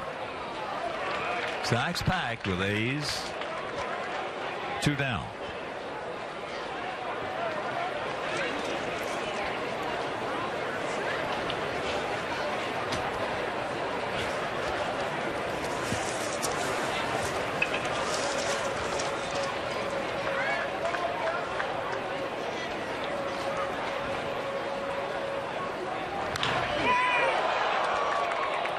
That's foul.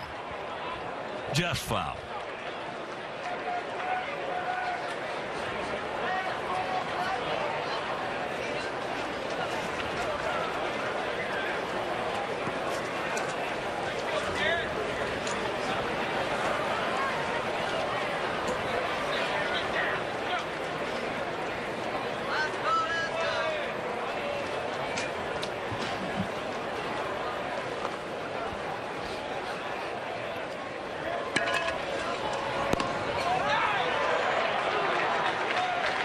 One and two the count. Just turn the ends. Quintana started for us. Got Kazmir for them. Both of them pitched extremely well.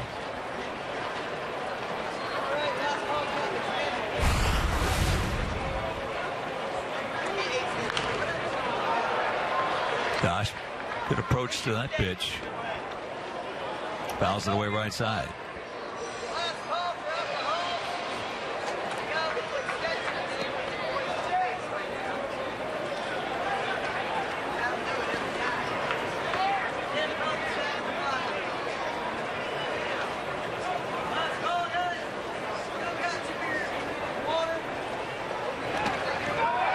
Gets through the wickets, and they lead it 4-3.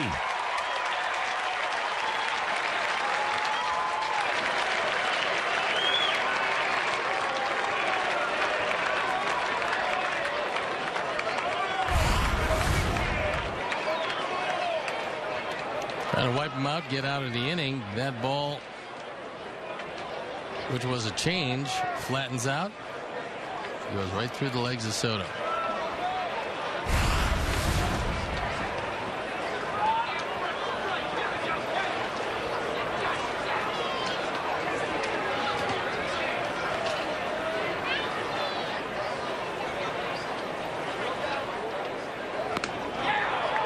He gone.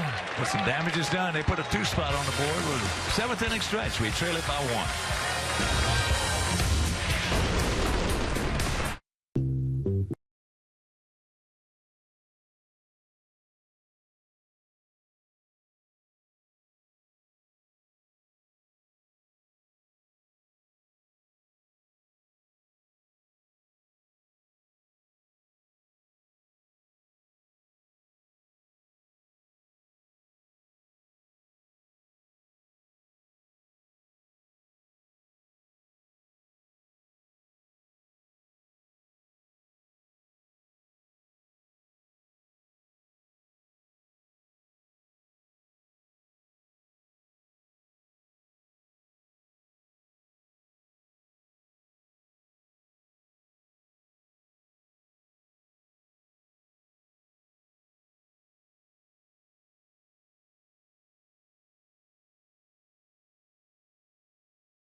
Baseball is back in 2015 with MLB.com at bat on your smartphone or tablet. Stay connected with live radio broadcasts, statistics, breaking news, and much more. Download MLB.com at bat, the #1 app for live baseball.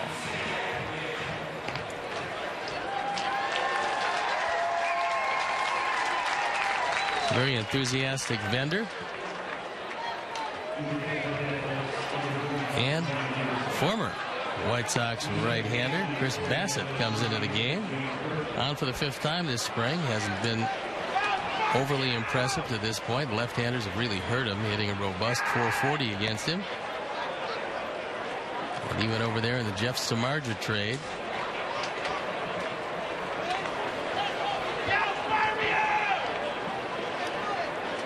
Chris. Good-looking young pitcher. But you got to give up something to get something. 4-9-1 for them, 3-6-1 for us. Bonifacio will lead it off. He'll be followed by the top of the order, Eden and Cabrera. Oh, there's the button. They can stick it in their pocket. Yes, I love it. I love it.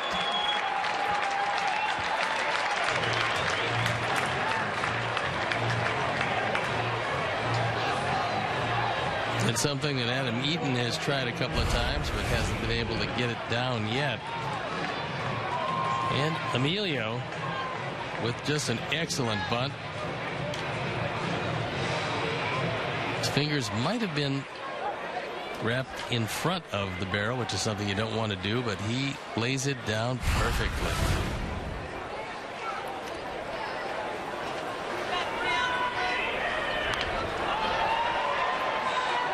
Only play is going to be the first. Boy, this is shades of the Anaheim Angels a few years ago. They beat us in a game. It was in the 8th inning. They started off an inning with 3 consecutive bunts. They beat us. The ball never left the infield. 3 consecutive bunts. J.B. Chuck getting his first at bat. We got Brian Anderson checking in behind the plate. Wade Kirkland is at second.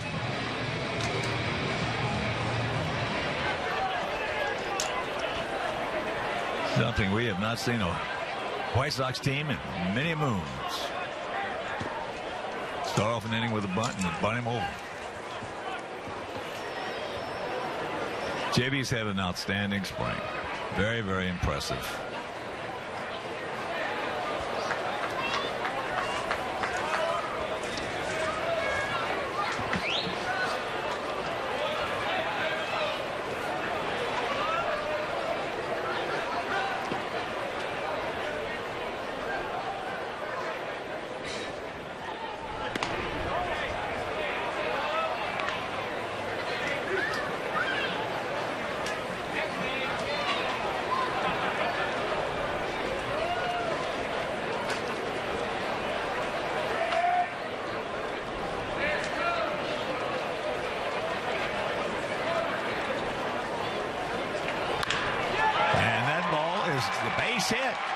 Once again coming up with a base hit, this time very impressive to tie this game at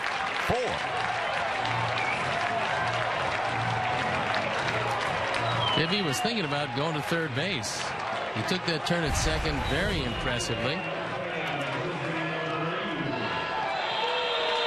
He was making sure that this relay throw got somewhere in the neighborhood of third base. Otherwise, he was off to the races. So knowing that one's going to the wall, he's thinking triple until they hold him at second.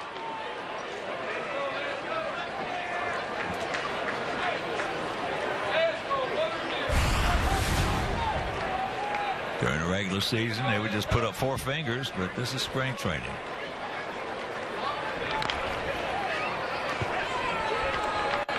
Abreu is 1 for 3.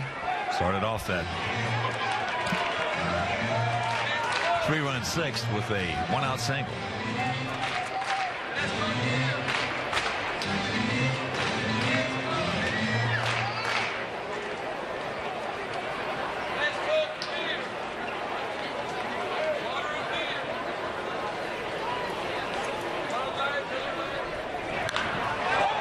That's high and deep into center field. Muncy back on the track. They get it back in a hurry, so 2 down. He just missed that one.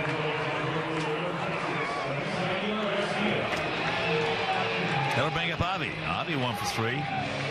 Last inning, a double. He also scored.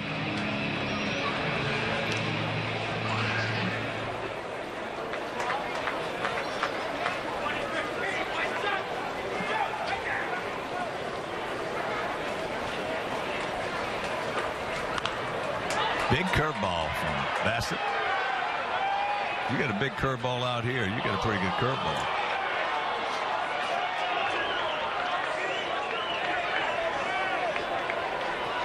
I think the best curveball I've seen from the Sox pitcher, right-hander, in all the years we've been out here in Arizona, was John Garland when we first got him,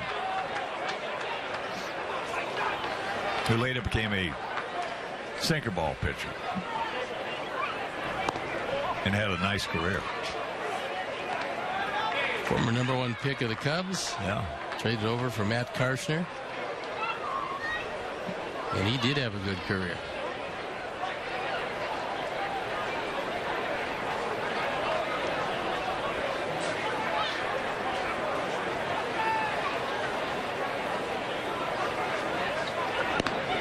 Yeah, it's not the size of the curveball out here, it's the quickness. And if you got a quick curveball here, you're going to have a Jim Dandy when you get back home. That is for sure. You get a lot more humidity.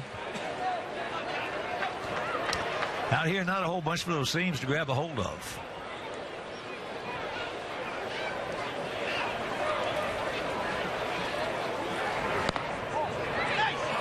Good check. Obviously, L. 3-1 to count. Alexei on deck.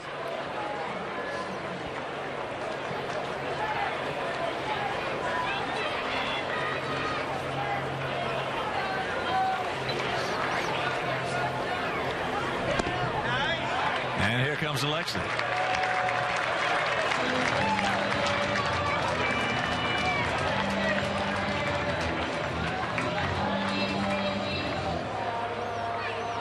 That was one of the most also the impressive things about Abreu last year.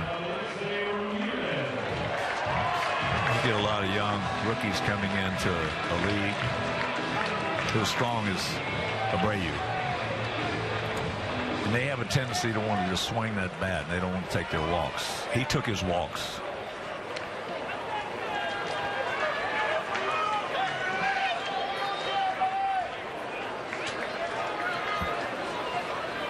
Alexei, a big 2-run single last inning. Checks it up, takes that one inside.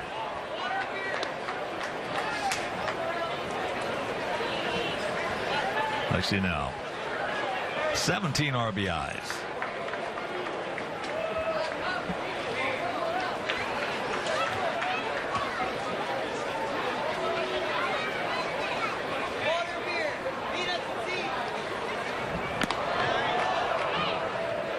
That's what the normal curveball looks like in Arizona.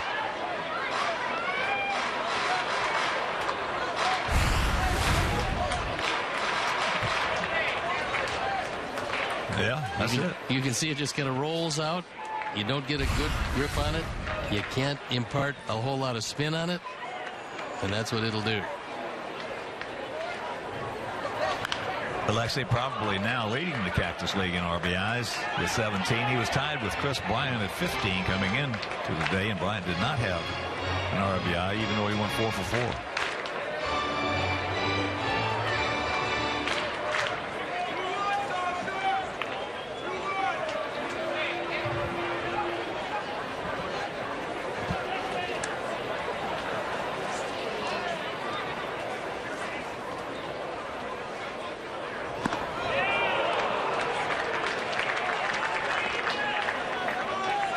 Gets away with another hanger. You catch a break every now and then when they hang, and they just hang so high that they never drop down for the hitter to get a good shot at. 2 on, 2 out, 1 in, tied at 4, and the 2-2 pitch.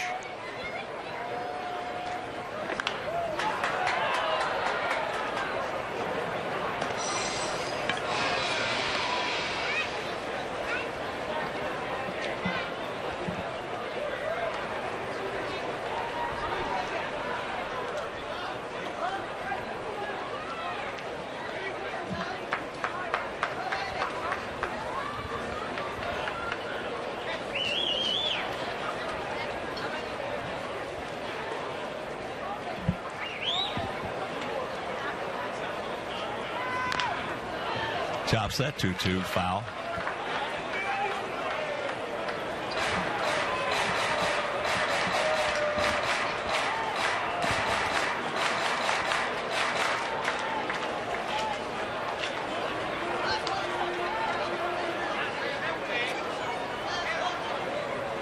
Rondon on deck.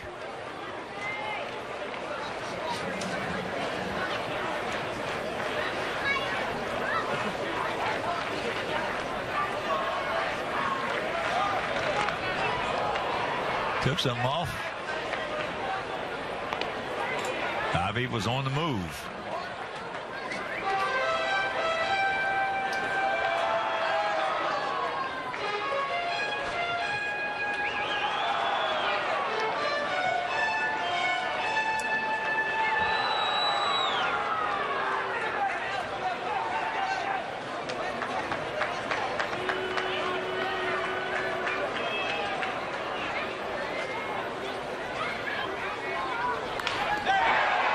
Softly hit to the shortstop, but we pick up one, we tie it at 4.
And a reminder, Wednesday, your Bulls lock horns with their Bucks in Milwaukee. Bulls pregame live presented by Coors Light starts at 6:30 right here on CSN Chicago.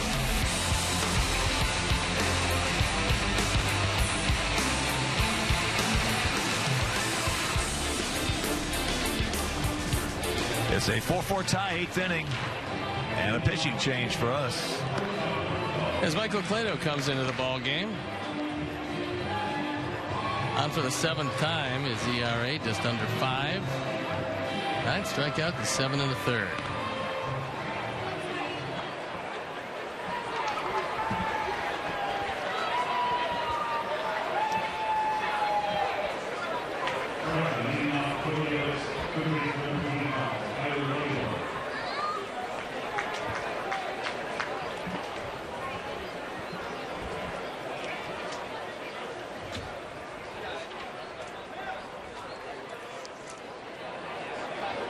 Ladendorf will lead it off.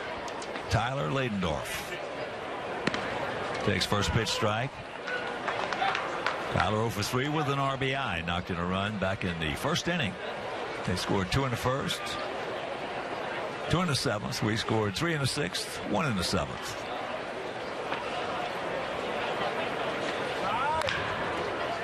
Backs up. Tough play. The only way he was going to do it on these hard infields where that top spin was come in. But it's a tough play. Now you see him making the gesture to swipe at it. You're going to have to come in, if you can, and smother that, because if you're trying to play it on the long hop after it picks up spin right here, you got no chance, and it's ruled a base hit.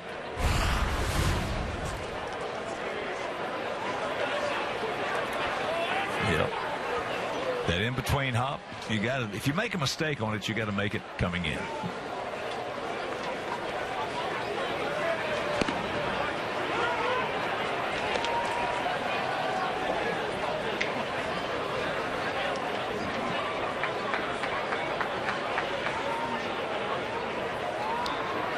Andy Perino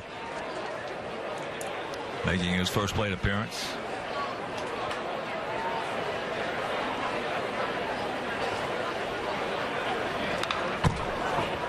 Yeah, these infields are not conducive to backing up on a ball. Now, if you get infield like this as your home field during the season, there'll be no gold gloves in the infield won by your team. No. It's just too difficult to play these.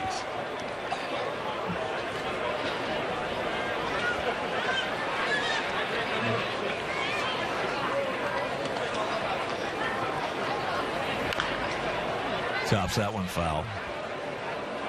0-2 the count.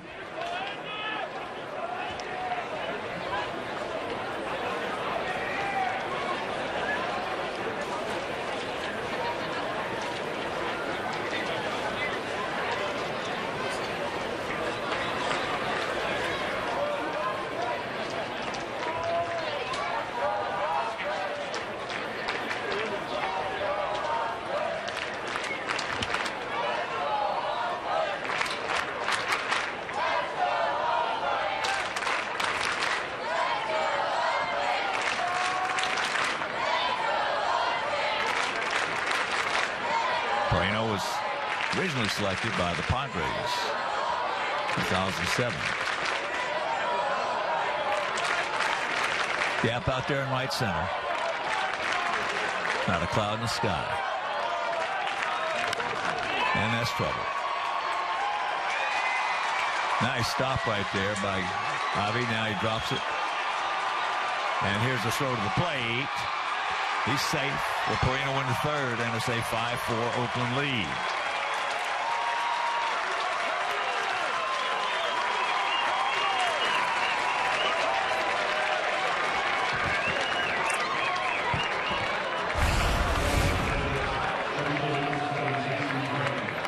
Perino gets a good piece of this one. Looked like a changeup. Didn't want to keep it on the inner portion. And it tips off the glove. Javi Garcia.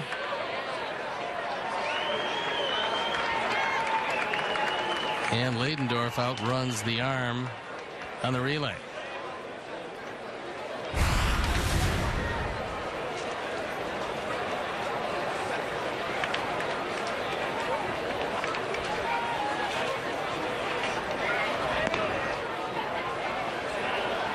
So here's Jason Pridey. Nobody out. One in, man on third.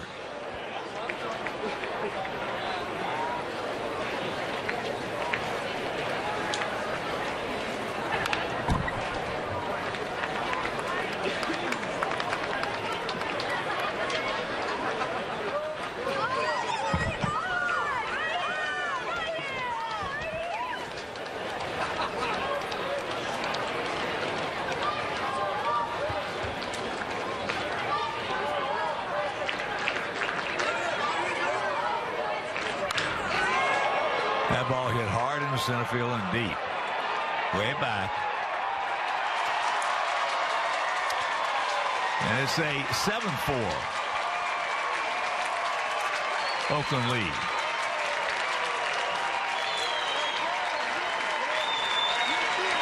The Oakland fans pretty happy with that as Pridey gets every bit of it. 3 hitters, 3 runs.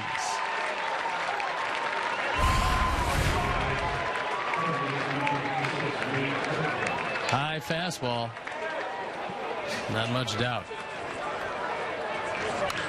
Wade Kirkland, second baseman, will be the hitter.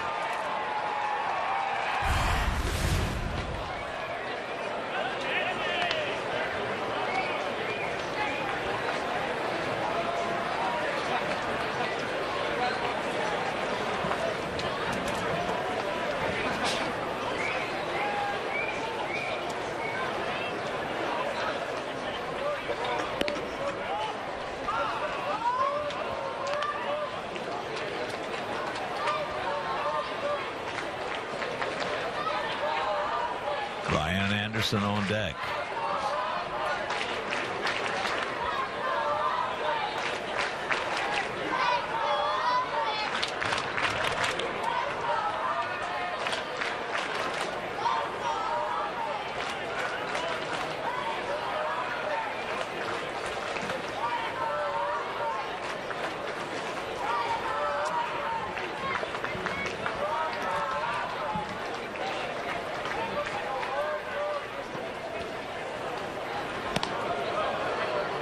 3-1.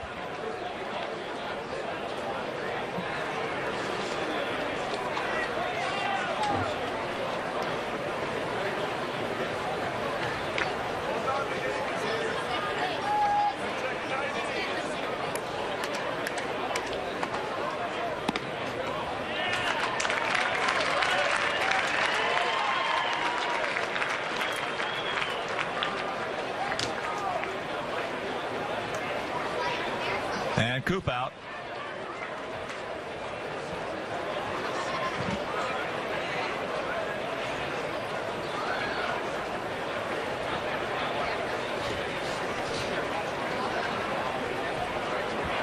This is the first time we've seen Plato where he had some problems.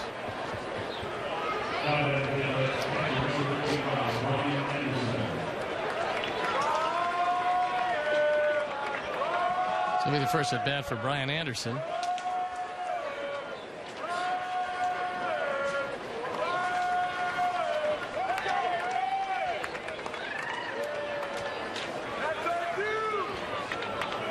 And a catcher.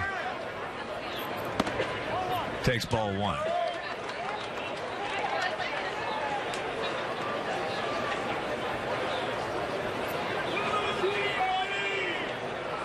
Came from the same high school at Simi Valley. There's Jeff and Jared Weaver, Tim Laker, and Scott Radinsky, former left-hander with our Sox.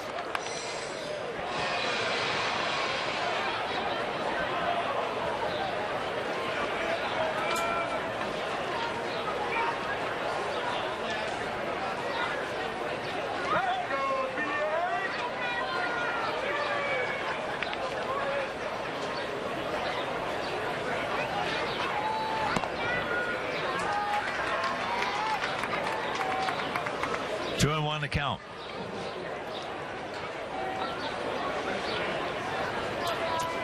Sox bullpen up and going.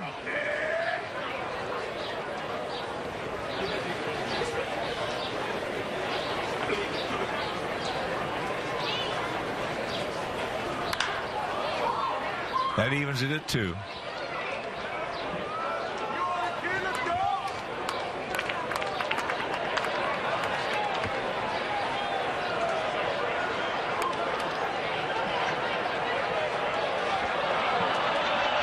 Asensio loosening up, and last time we saw him, he threw the ball very well also.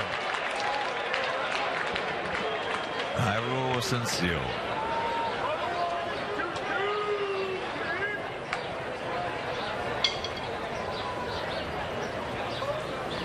Here you go. Breaking ball, good one, down and in.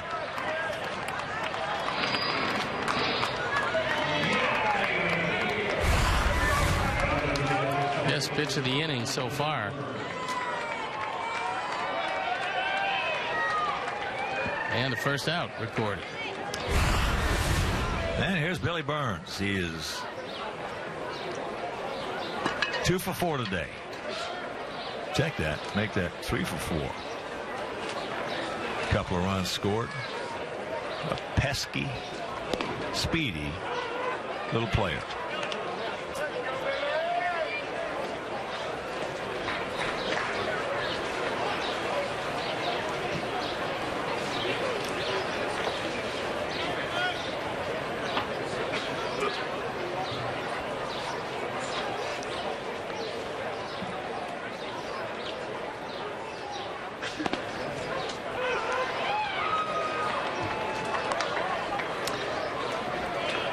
Billy Burns' dad, Bob, was a running back for the New York Jets in 1974.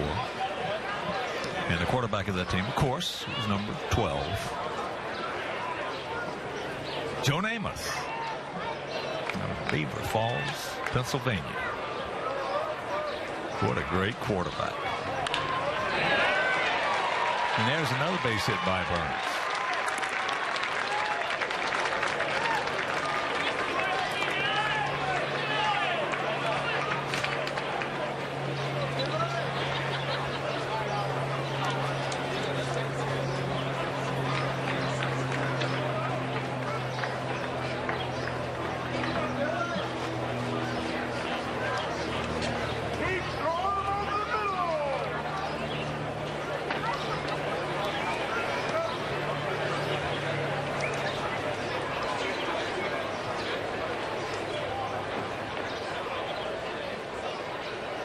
So 3 in, 1 out, 2 on. And here's number 96.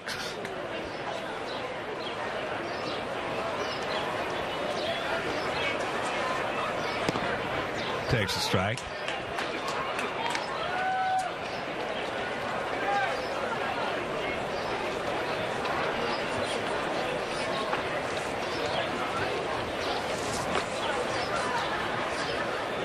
This might be Tyler Marinkoff. Who? Exactly my point.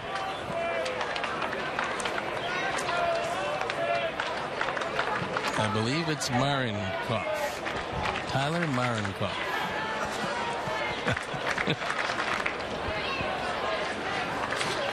So Tyler with a 1-1 count.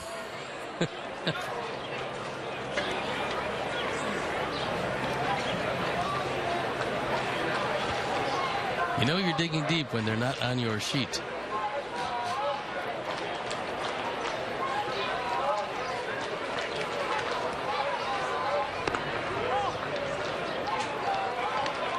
I'll tell you what must have been a nightmare for announcers doing the Dodger games back in the 80s, 70s, 60s. When they had 24 teams? It was unbelievable. I mean, they had 253A, 164C.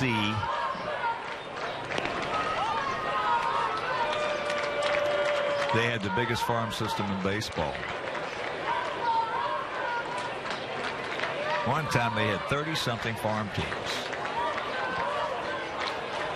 Pretty amazing.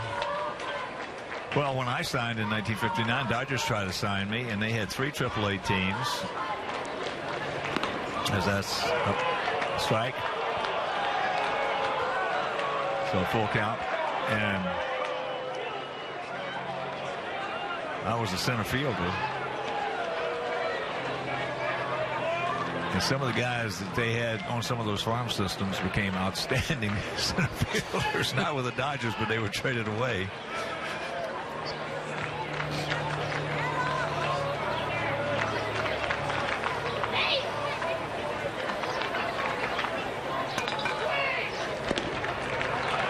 And that's ball 4. So here comes Robin. Well, bearing in mind that there is another game tomorrow, he's going to go to the pen.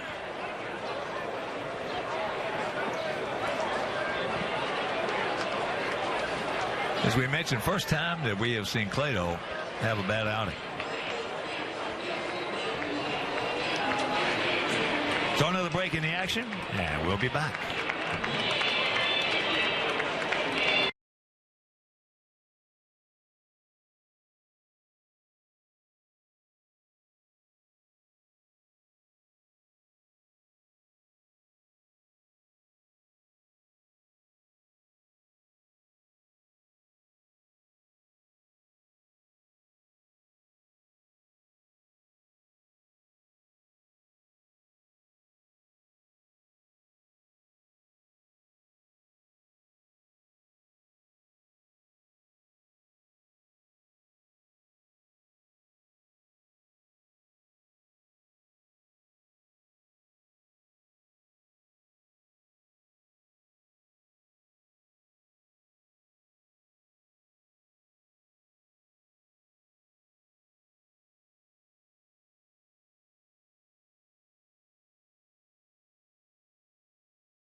The 8. And he would love to get out of this jam and stop the bleeding at 3 runs. Here's Max Muncy.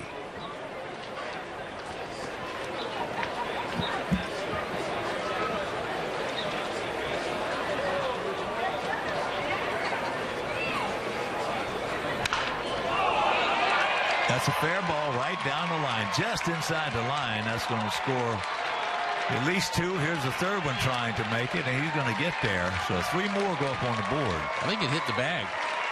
Hit the bag on its way out to the outfield. And what it did, it hit the back of it. Outside edge. Yeah, it did. Luckily, it hit the outside part of the bag.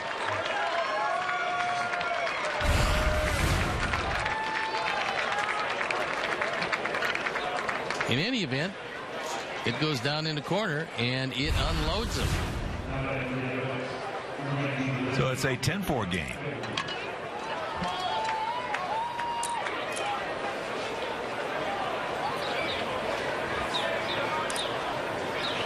Unfortunately for his spring ERA, all 6 charged to Clado. And the fortunate part is it is a spring earned run average.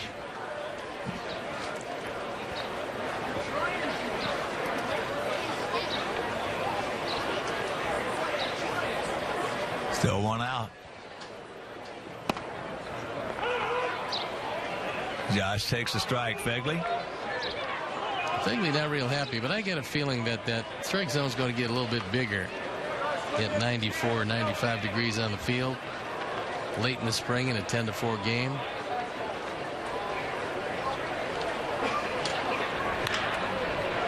That's high in the center field.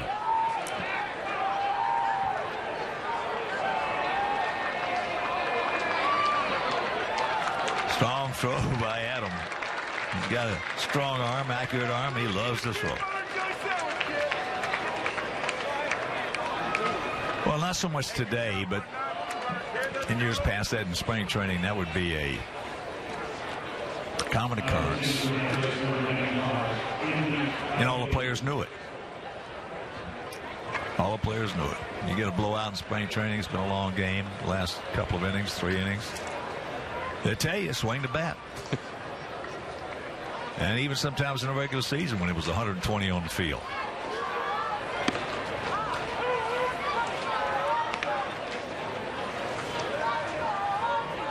Anthony Aliotti getting an at bat.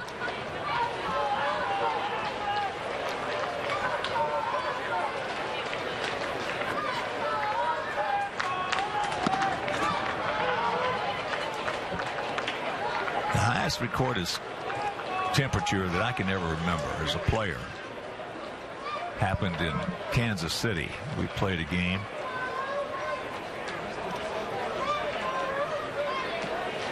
And the thermometer said 126 degrees.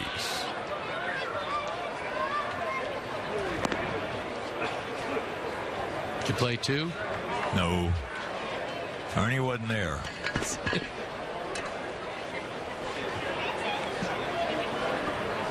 They had buckets of ice and water down in the runway for us when we came in off the field.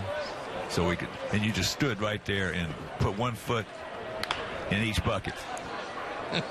Shoes on and everything. Didn't even take your spikes off. Well, that's essentially what it was like at Busch Stadium in St. Louis off the artificial surface. Same kind of weather as Kansas City.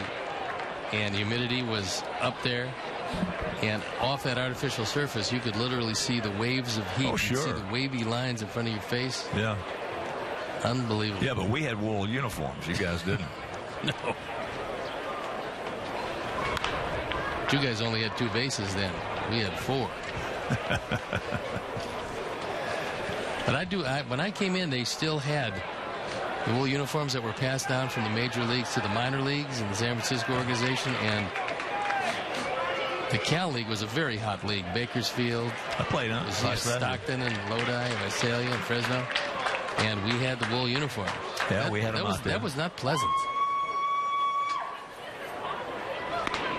But one thing about it, there was no beefing and moaning about it because we were playing baseball and getting paid to do it. That was it. Getting $5 a day for meal money? No, that was good. No. You got less? Oh, yeah. My first year, we get $1.75 a day. Yeah, but that's whether you needed it or not. Well, the funny thing about it is that we ate pretty good on that back in those days. All right, big inning for them. They score 6 times. They lead at 10-4.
Reminder, tomorrow afternoon, we head on over to Goodyear Ballpark as our Sox square off with the Tribe starting at 3 on CSN Chicago, brought to you by Apt Electronics, Appliances, and more. We get a new pitcher in the ball game, and it is Brock Hunsinger. Got a 6-run lead to work with. On for the 9th time, so he's been a busy man. Couple of save opportunities, been successful once. Haliotis stays in the game at first base, and Muncy moves to third.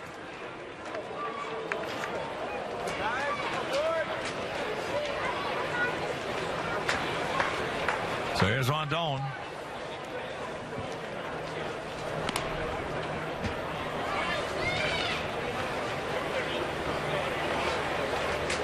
This guy Hunsinger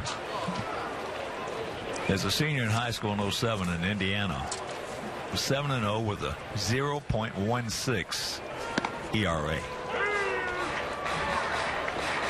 Pendleton High School. He gave up 1 run.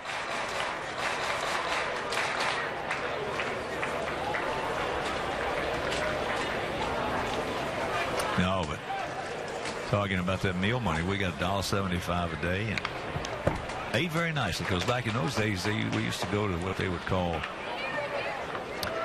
private homes who would feed, every minor league town they would have rooms and meals for minor league ball players who had minor league teams there, and it wouldn't cost you that much to stay there. Yeah, but in other words, when you went on the road, you went to those places? No. We stayed at a hotel there on the road, but where we were going, like in Visalia, we stayed in a house. Oh yeah, as your home, it's your home base. You can do that, but you were getting $1.75 on the road. Yeah, $1.70. I was making in the California State. I was making $100 a week playing baseball, and happy to be there. $400 a month. Well, it didn't change too much, because I came around a few years later. We're only making $500. Really? $500 a month. Yeah. Well, that was when players had absolutely no leverage whatsoever. You either took what they offered you or you quit. I told you that story about Charlie Finley. One year I led the Kansas City Ball Club as a kid in home runs and RBIs. I had 23 home runs, finished 9th in the league. I was making the minimum salary, $6,000. And I got a contract for the next season for $6,500. Well, he gave you a raise. Probably thought that was pretty good. Yeah, $500 raise. And I remember I tore it up. And we didn't have FedEx back in those days, so I tore it up. I put it in an envelope, and I sent it back to the ball club. And about 10, 12 days later, I got another contract from Finley for $6,500 with a note that said, sign it or quit.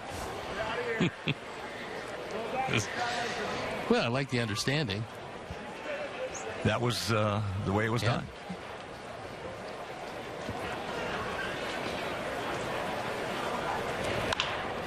Jammed him. Muscles out there, so Rondon is aboard.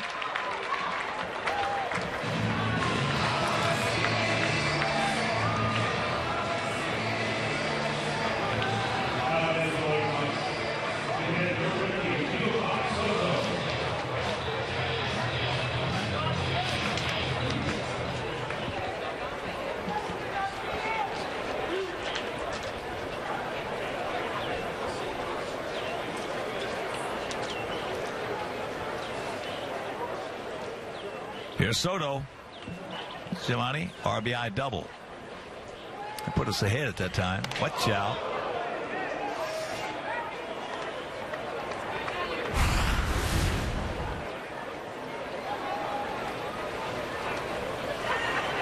Just able to get out of the way of it.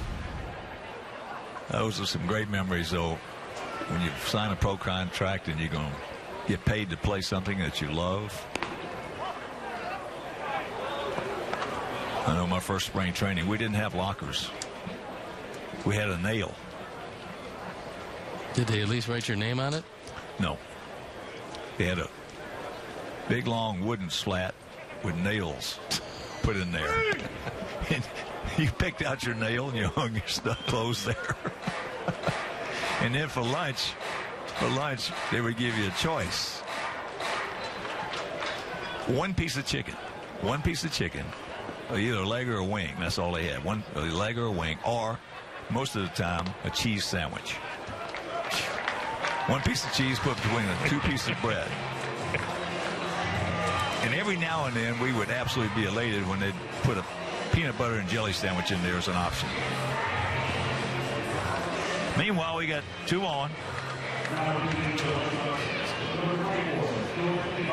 Gutierrez getting an at bat. Yargo. Gutierrez. George Gutierrez.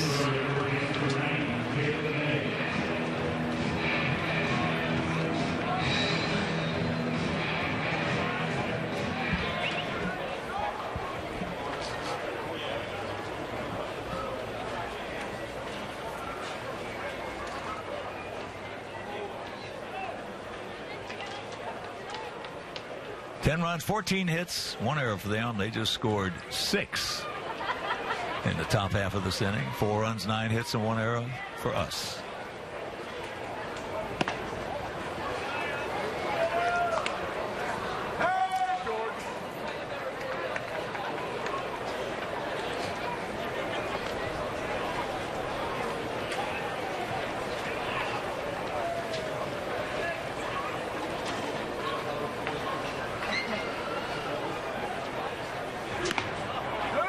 Drops a hook on him.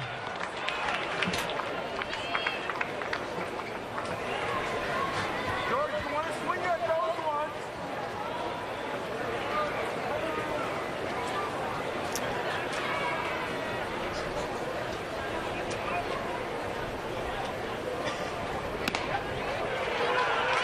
That one a little high. Got a call for a strike. But again, 10-4, 8th inning.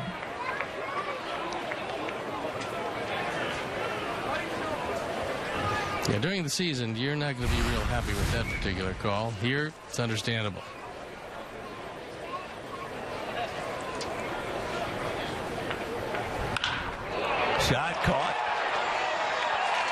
they double him off at second, so 2 down.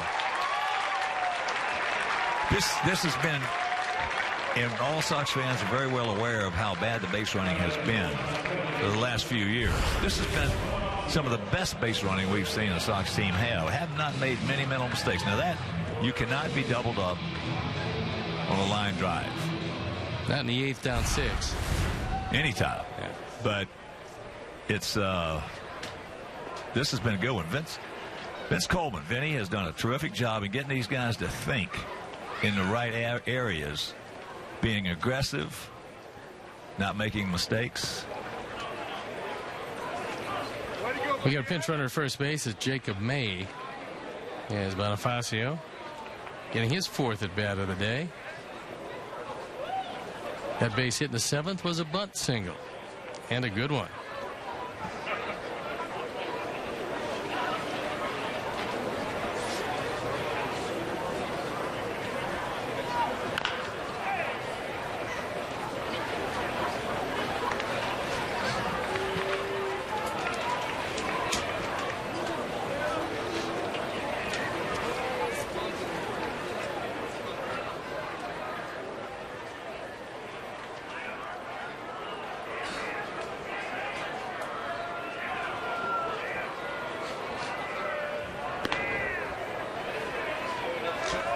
Two and 1 count, Emilio. It has been a very warm and turning into a very long afternoon, but there's a few folks who've stayed around.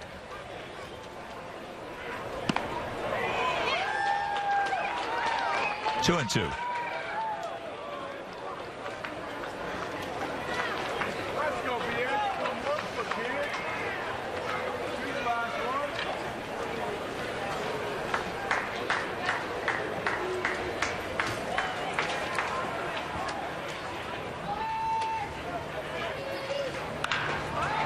Attaboy, Emilio.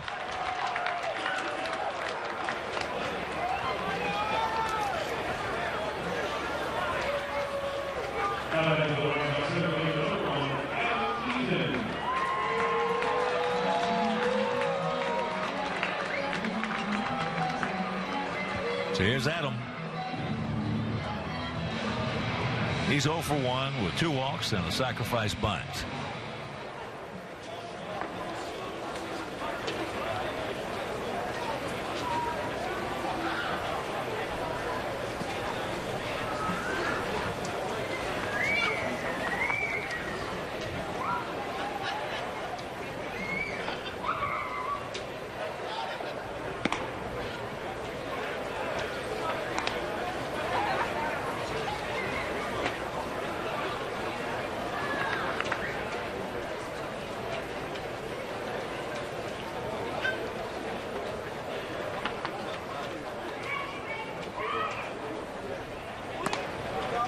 Change up.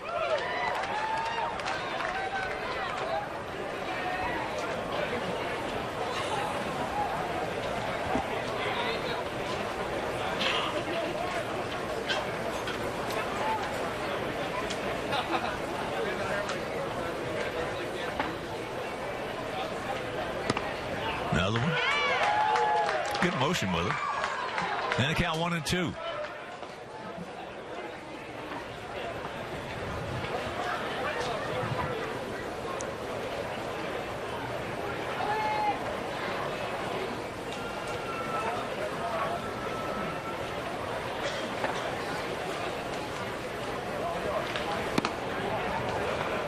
Wouldn't bite.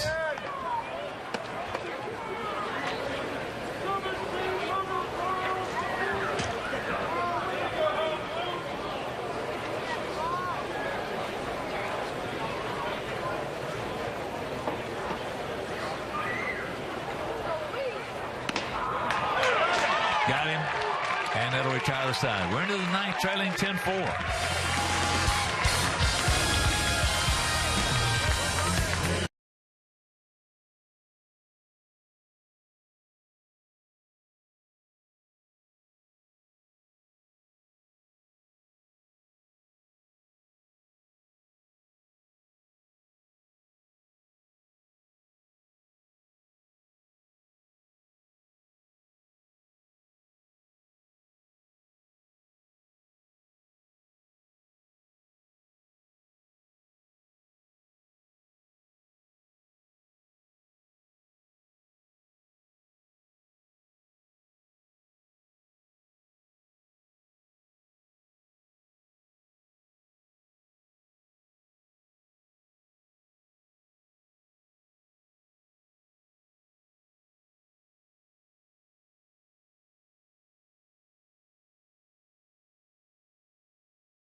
Baseball on Comcast Sportsnet is brought to you by Apt Electronics, appliances, and more. Pleasing people since 1936. A new pitcher coming in the ball game, and it is Zach Putnam. He's trying to wrap it up.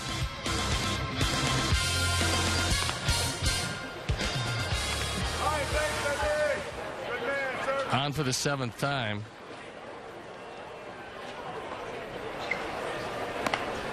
And so we'll see if he can get that splitter over. If he can, he should have no problems. If he can't, he will have a bunch of them. Keeps it down, he's good. If he gets it up, he's bad.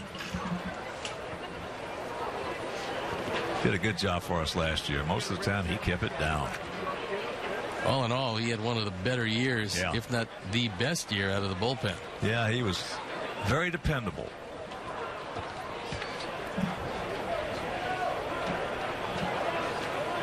Here's Andy Perino.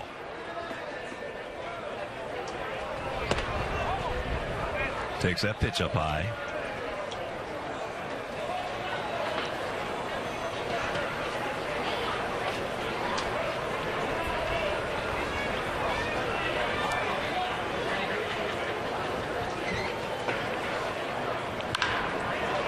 That's high into right center field. That's a can of corn.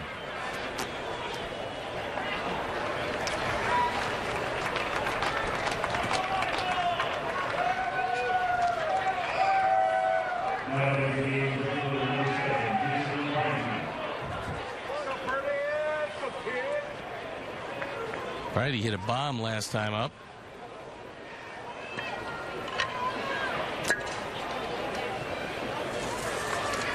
Indeed, he did.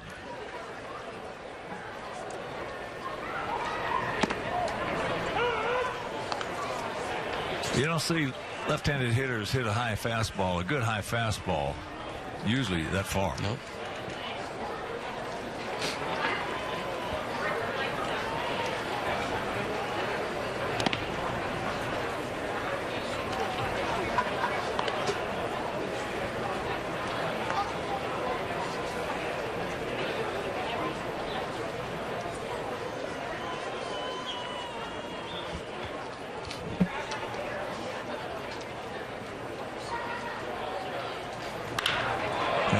Shot base hit.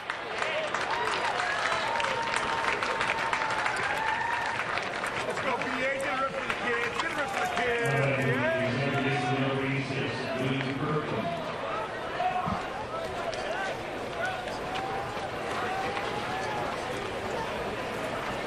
So here's the second baseman, Wade Kirkland.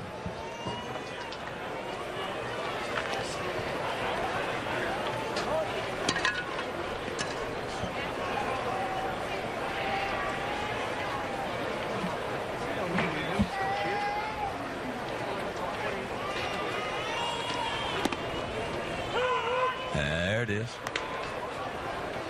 0-1. Down low. Jacob May comes in to play center field, and he's playing fairly shallow for Kirkland.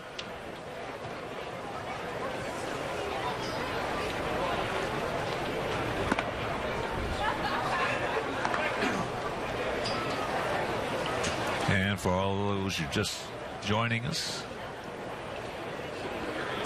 Chris Sale, knock on wood, is on track. They say he should be there for his April 12th start.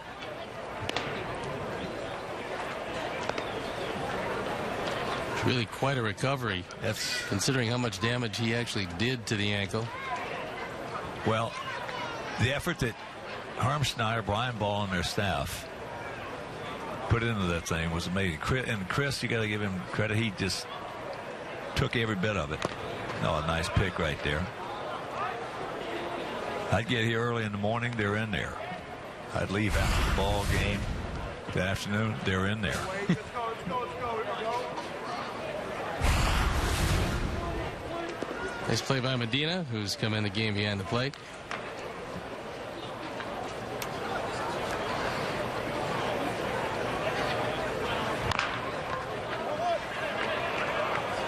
Bonifacio. Nice little shift right there by Abreu. 2 down. Drive the ball, kid. Let's go, kid.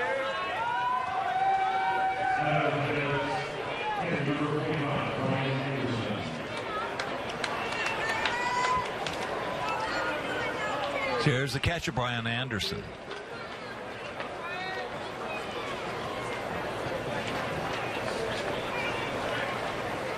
The Anderson fan club right here. Let's go.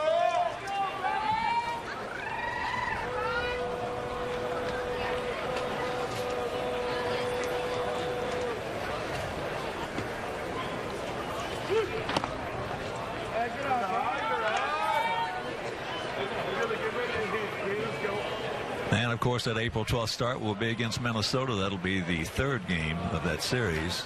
That's on a Sunday. We'll open up on the 6th in Kansas City. We're going to have 6 days there. 4th and the 5th are 2 workout days. 6th is opening day. 7th is an off day, as it always is after the opener. 8th and 9th will come home on the afternoon of the 9th and have Minnesota. 3-day games on Friday, Saturday, and Sunday, the 10th, 11th, and 12th. First 18 games this year, in case you did not know, were against the Central. The first 25 of 28 are against the Central.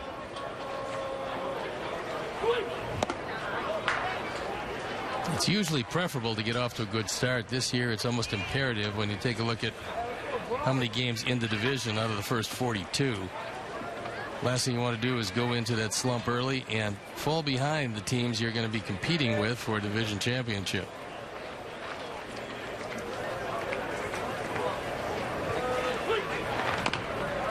Jacks it up, fouls it off.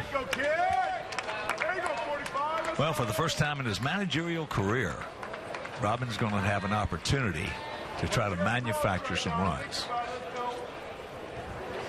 Not going to be living just on the home run, because we haven't had a whole bunch of continuation hitting since he's been here.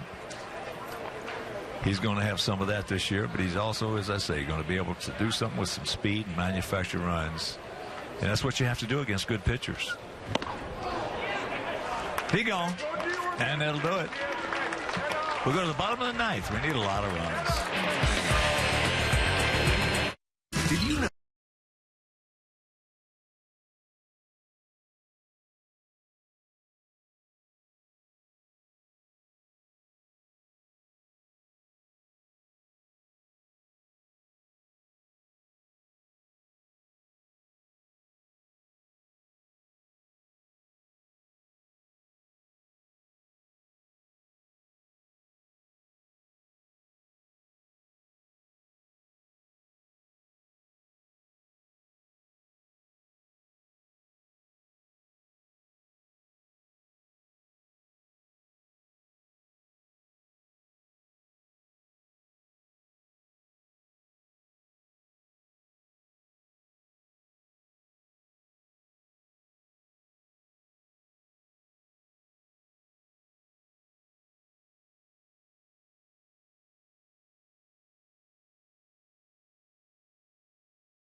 $10-15-1 for them, 4-10-1 for us.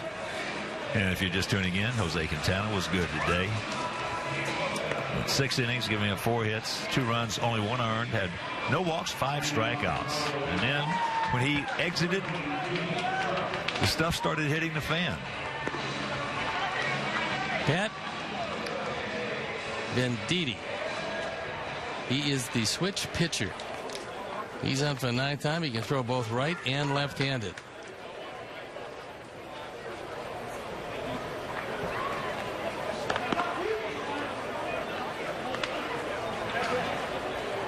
Let's go, BA!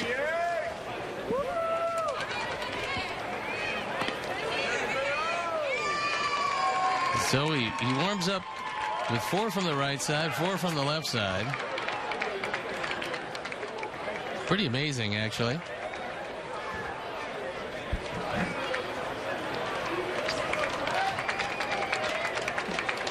me, it's impossible. It's unbelievable. I know.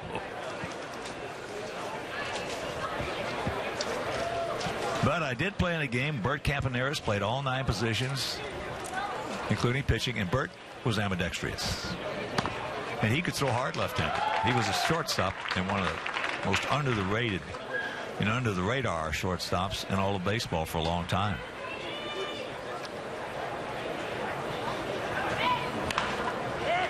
The little pop-up by Shuck. So he's 1 for 2. Bert Campaneris, what a great teammate, too.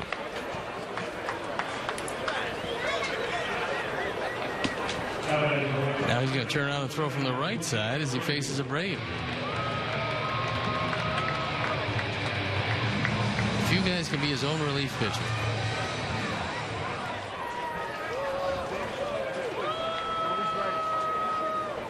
Jose 1 for 4 last time up. Hit one deep into center field. Just missed it.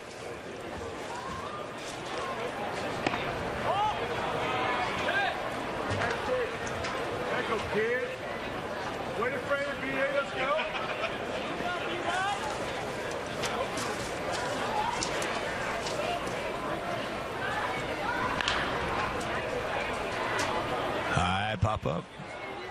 Souvenir. As you can see, the glove has a couple of webs, 2 different thumbs. And he's kind of a side wheeler from both sides.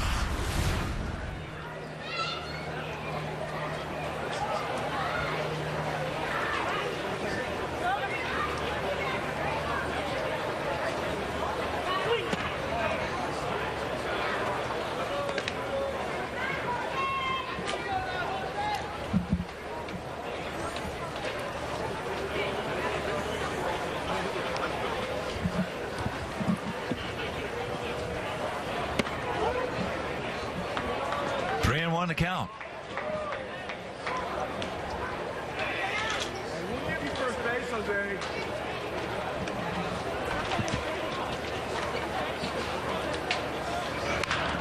And there's a base hit.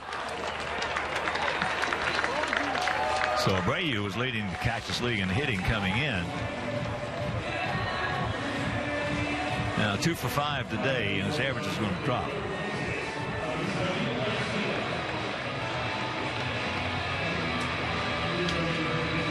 His day is done.